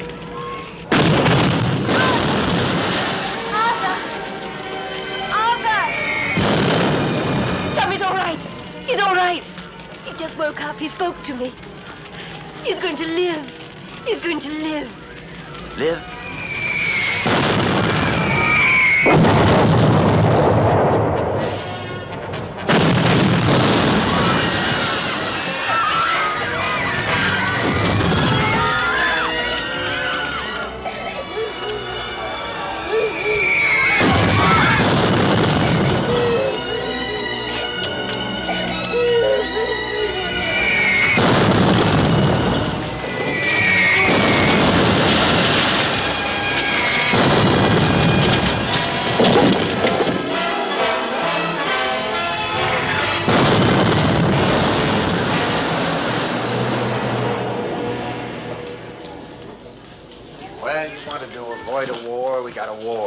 Thought we could wait for Admiral Sidney. Sidney's not coming.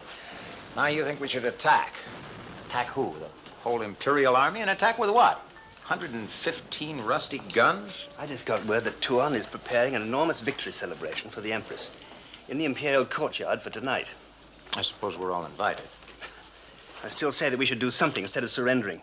Something that would make Tuan lose face. Well, we could blow up the palace. You know, the Chinese have a very well-stocked arsenal not too far away from the Imperial City. What would happen if that went up? I know about that Right in the middle of their little party. I also know it's 1.5 miles through their lines. I'm not talking about going through their line. I'm talking about going underneath them. Look at your map. I think we can get to that arsenal by way of the sewer and blow the whole thing up just when Tuan's telling the Empress that the foreign devils are completely defeated. Right through here. Of course, how we get back again is another question. We? It doesn't take a military genius, Major, to crawl through a sewer.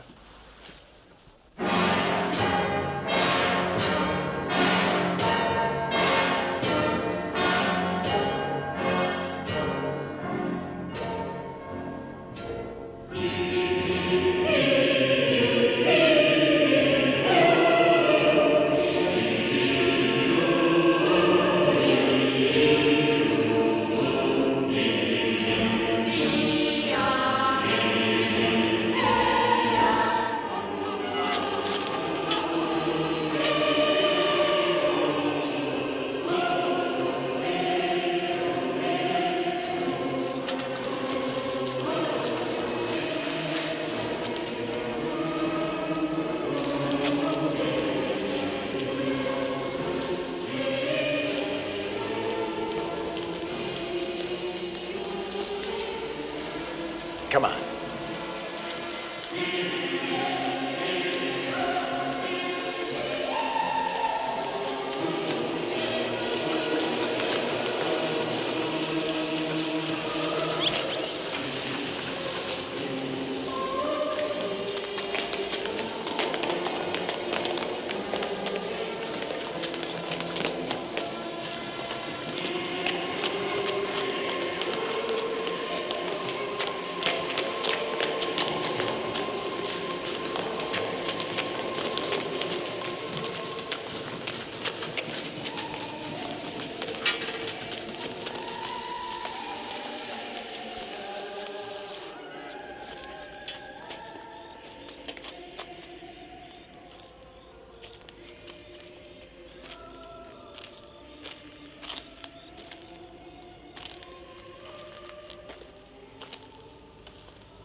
They've got us cut off.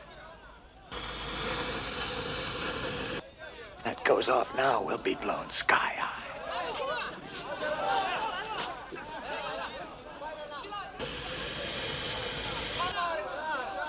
I'll have to cut the fuse.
It's too short. If we light it now, we'll never get clear.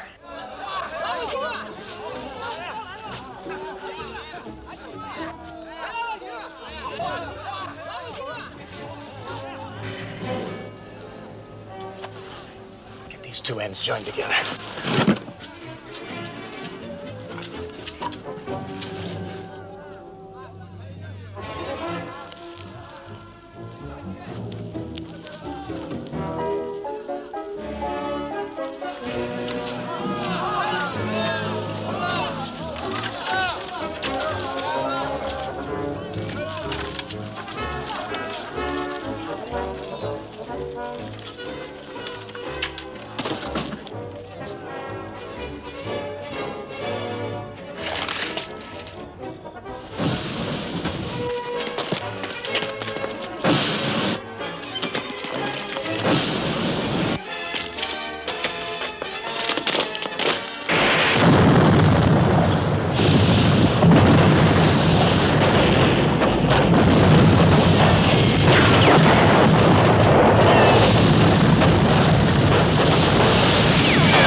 I suppose, Prince Tuan, you have come to report the complete destruction of the legations.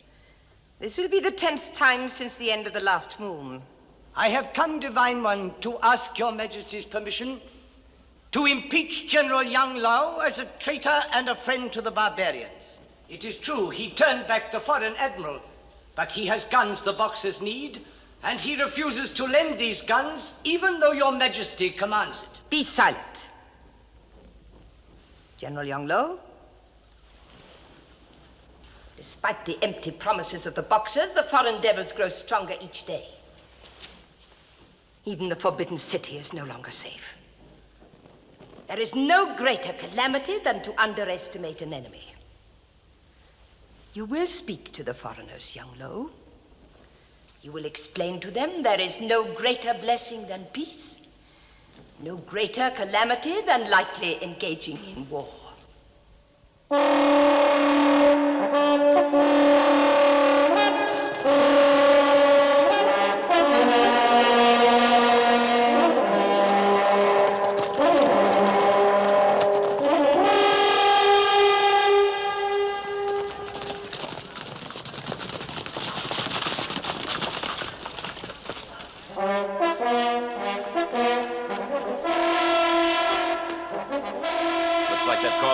Major. Throw down the line.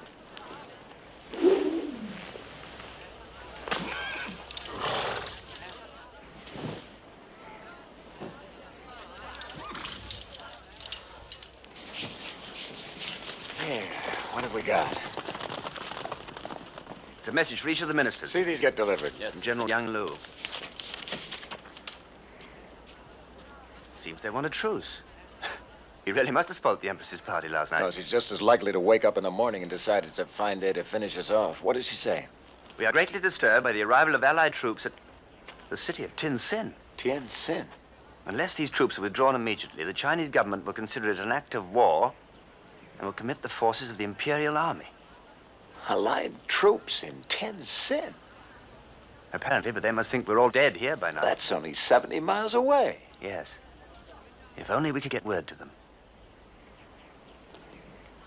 You mean if I could get word to them? Oh, no. Old soldiers never volunteer.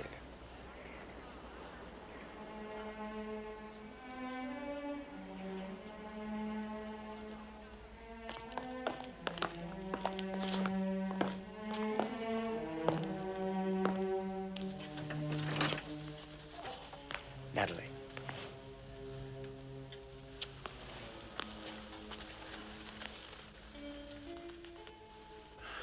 I'm going away. When?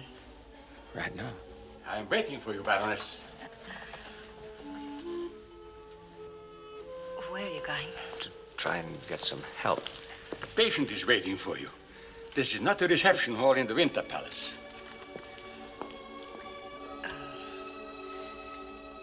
Are you coming back? Sure, if I can. Natasha! This...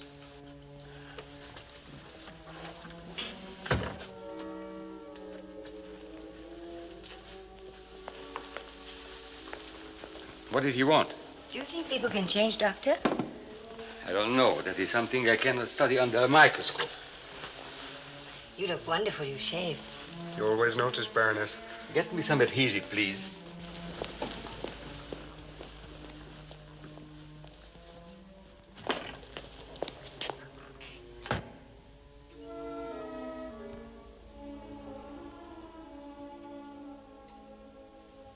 I'm going now. You said that. Yeah, I know, but...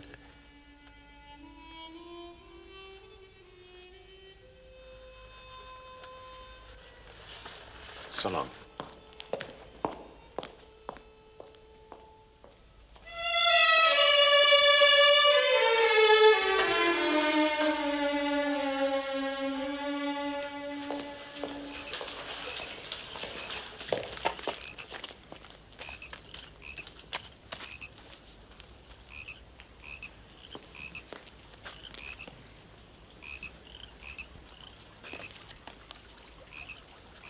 Wait a minute.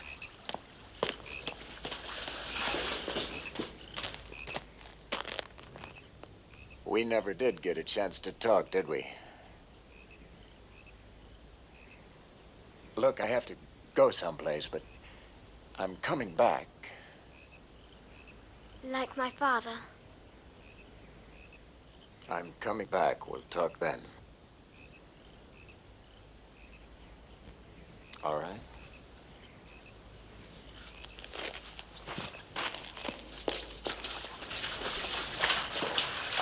Come on.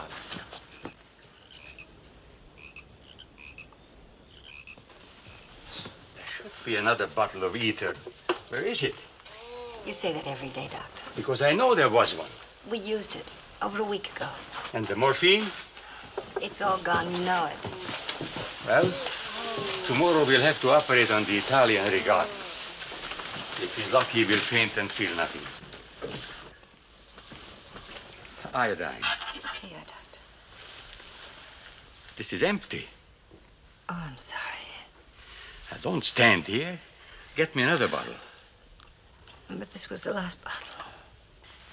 No alcohol, no iodine. Amateur nurses. We are back in the dark ages.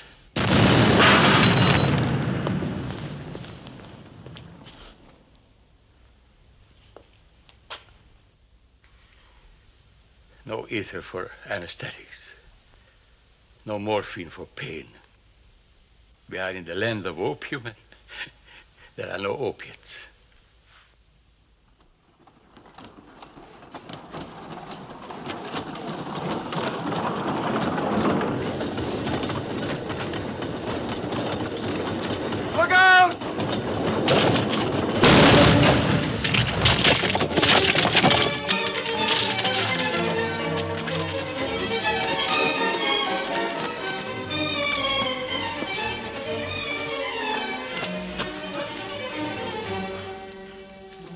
Apologies.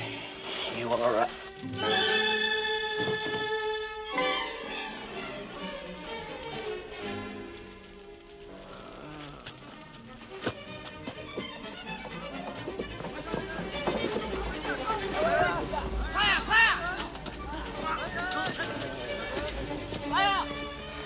Major, I'm hurt.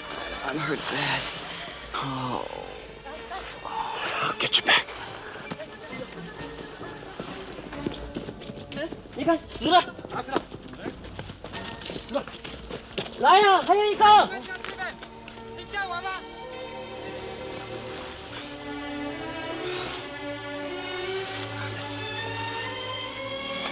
快呀，快呀！完成了！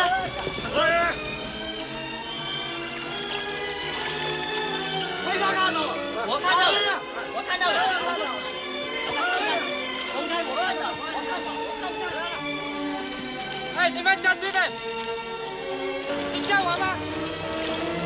找那个2个西人了，你叫我吗？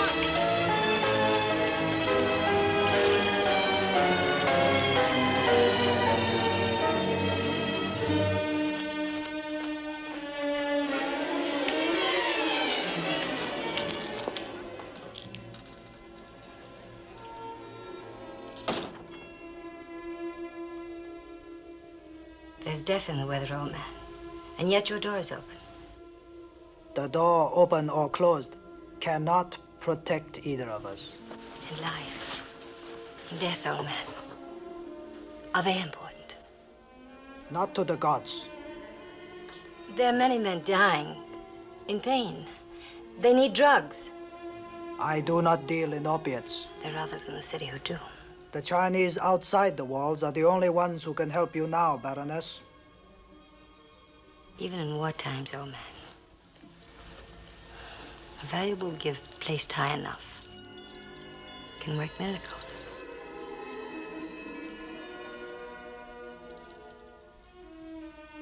I want the drugs today, and a wagon loaded with fruit for the children.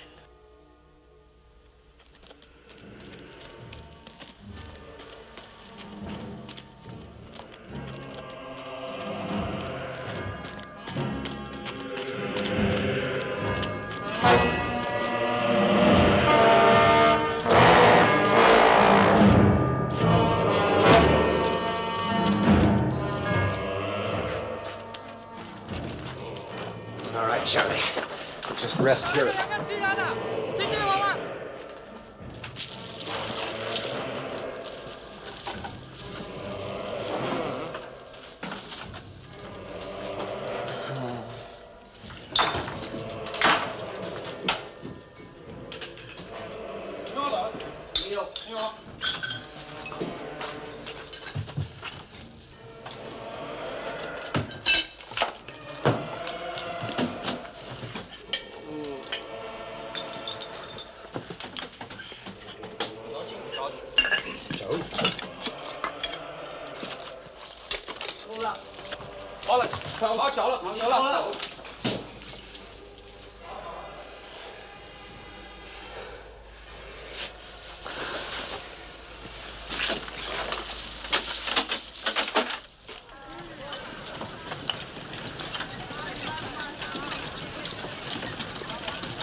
How'd you do it, Baroness?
hospital.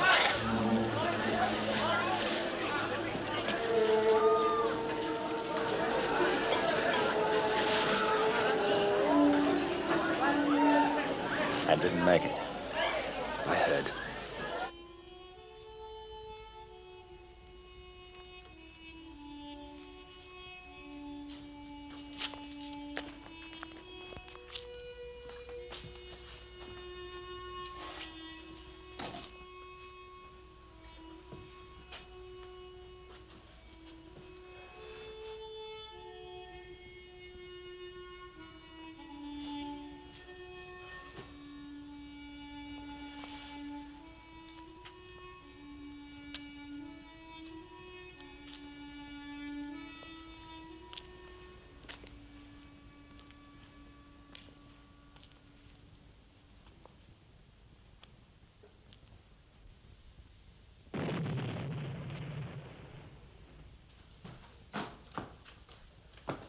Major, I heard you were back.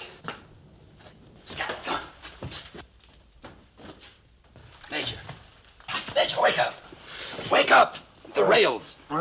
The railroad tracks, they're much closer.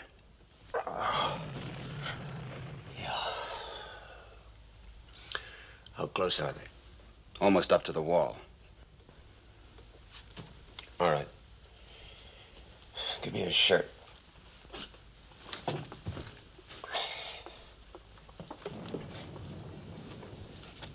Did they tell you about the Baroness? No. She was shot. What? I think she'll be all right, though. She's in the hospital. Major, we better hurry.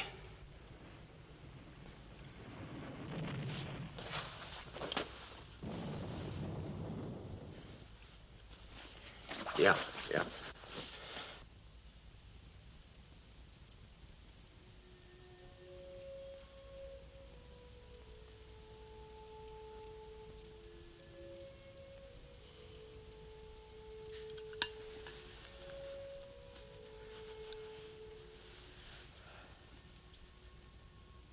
Don't take it so hard, Doctor. You must let me try again, Natasha. Soon it will be too late. You've done everything you can do. I must locate the focus of the infection. You won't find it with a knife, Doctor. Don't you want to live?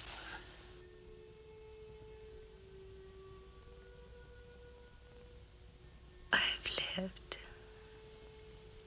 Don't think back. Don't think of anything now, except of living. Give yourself a chance. A chance? A chance for what? A chance to do it all over again. No, thank you, Doctor.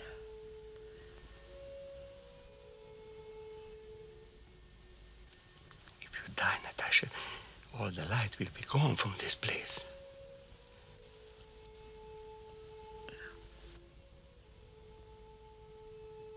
You're the one who makes all the light in this place.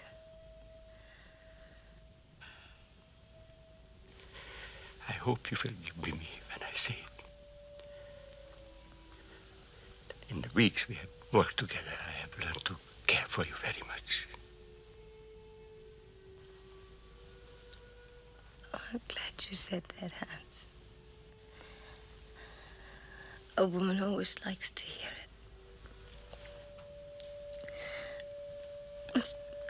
Most men haven't the courage to say it.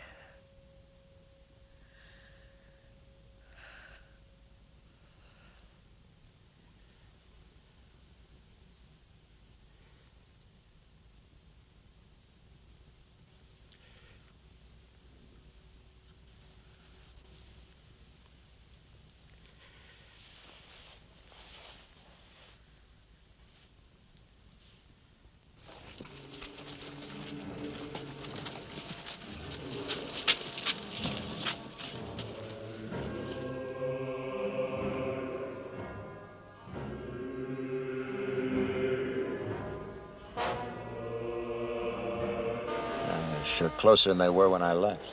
If they were planning on bringing up a big gun, they wouldn't have to come this close. Yeah.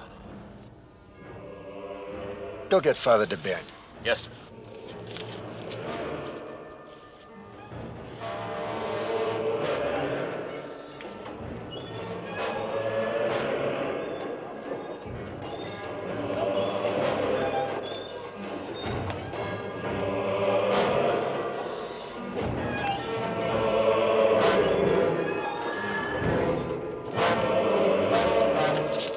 What is it, Major? Did you ever see anything like that before?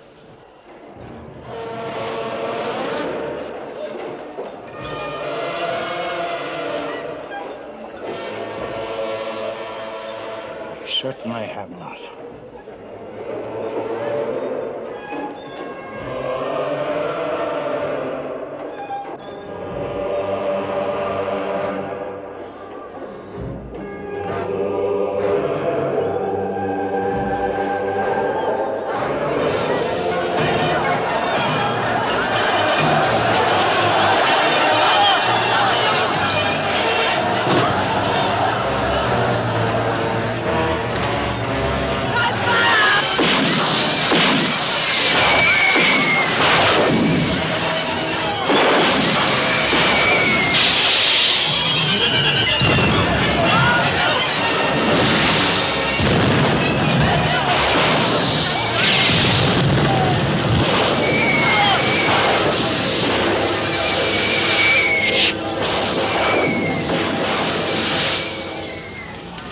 Stop that with rifles.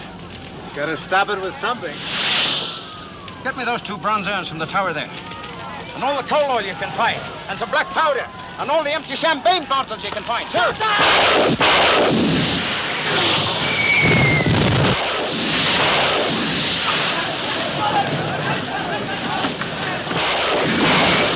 now, put it down here. And that one there. Pile up these sandbags. Go on, higher than that. That's about it. Now, where are those bottles? The powder. Come on, hurry. That's it.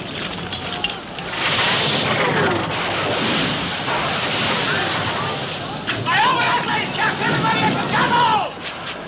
Now, a little prayer and a lot of luck.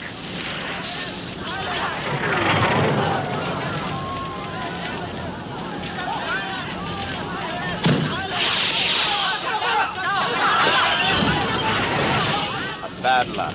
Bad luck indeed. You weren't praying hard enough. Now.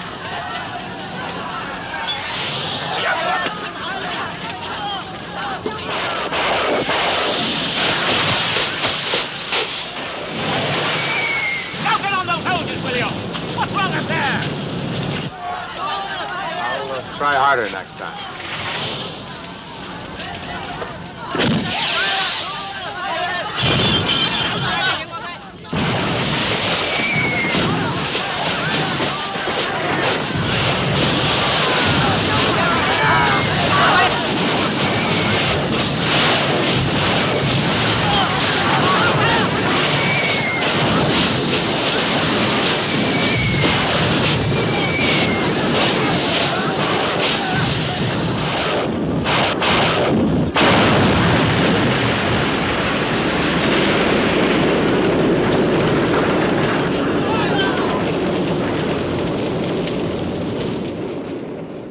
Must be terrible to be a soldier, Major.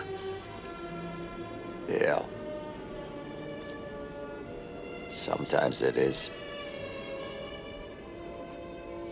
Get those buckets moving! Over there! Come on now! Quicker! Down the pump! Get working on that pump, you two so all together!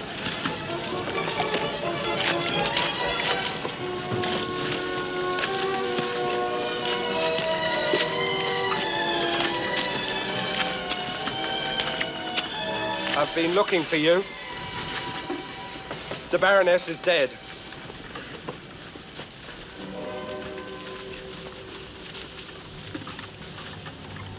Don't you have anything to say?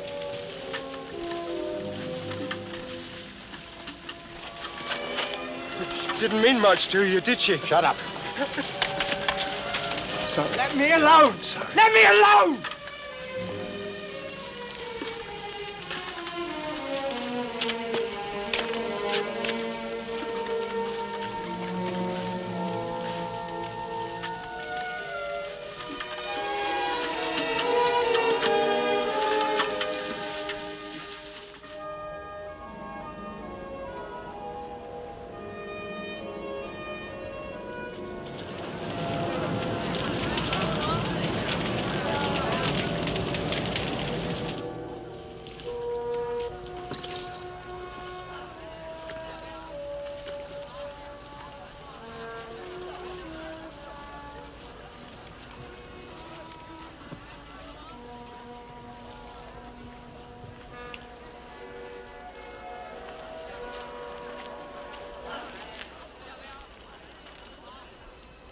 I just heard. I'm so sorry.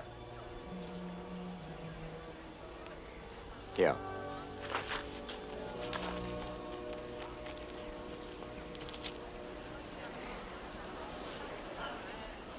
Well, we bought ourselves another day anyway.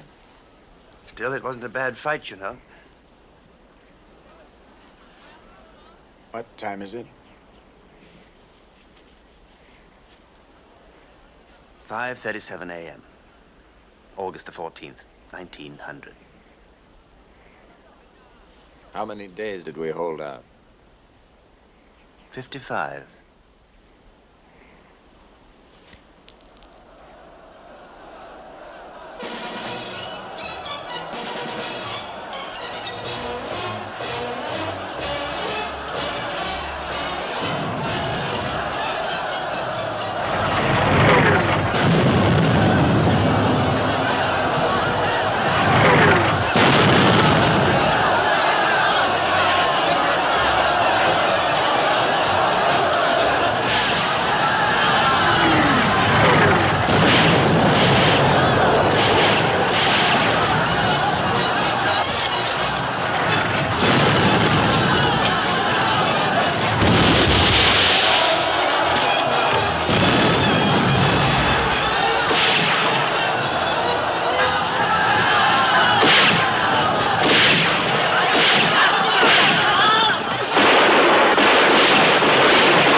Those guns, they're not Chinese.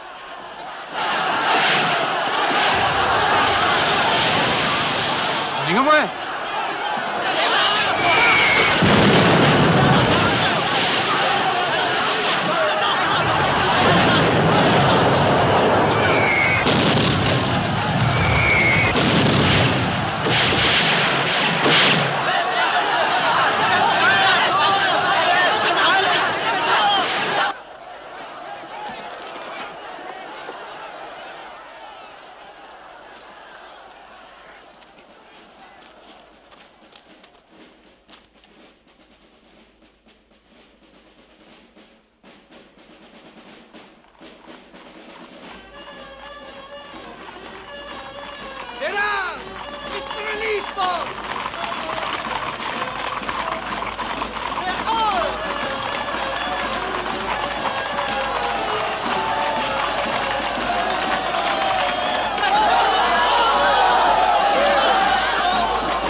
Water can support a ship.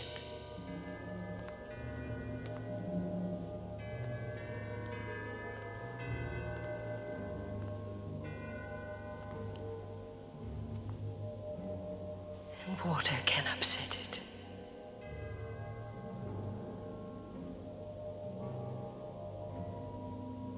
The dynasty is finished.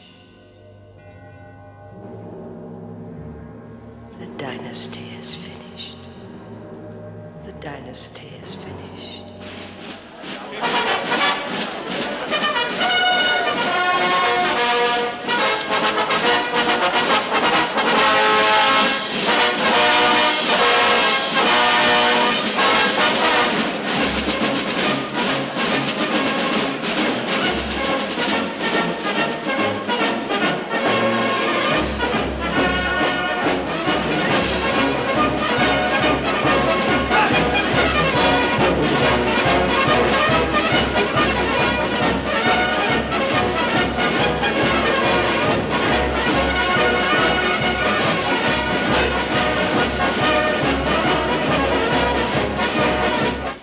Listen to them.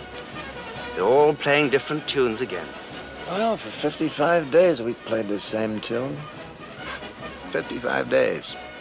You held us together. You have started something at that. Maybe people will remember someday. We're ready to march, Major. Right with you. You were staying on in China? I go where they send me.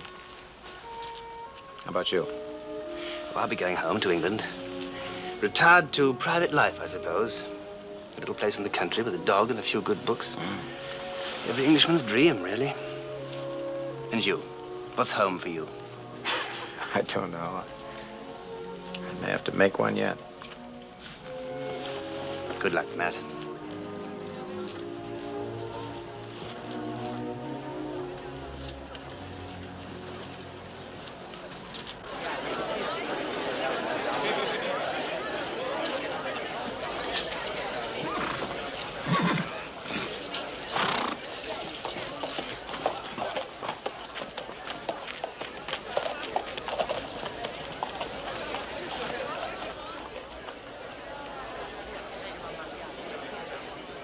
Right shoulder, helm!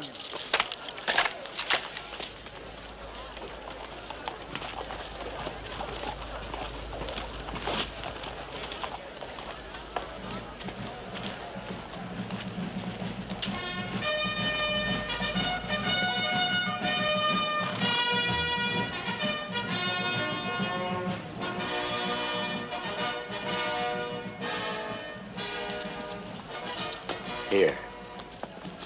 Take my hand.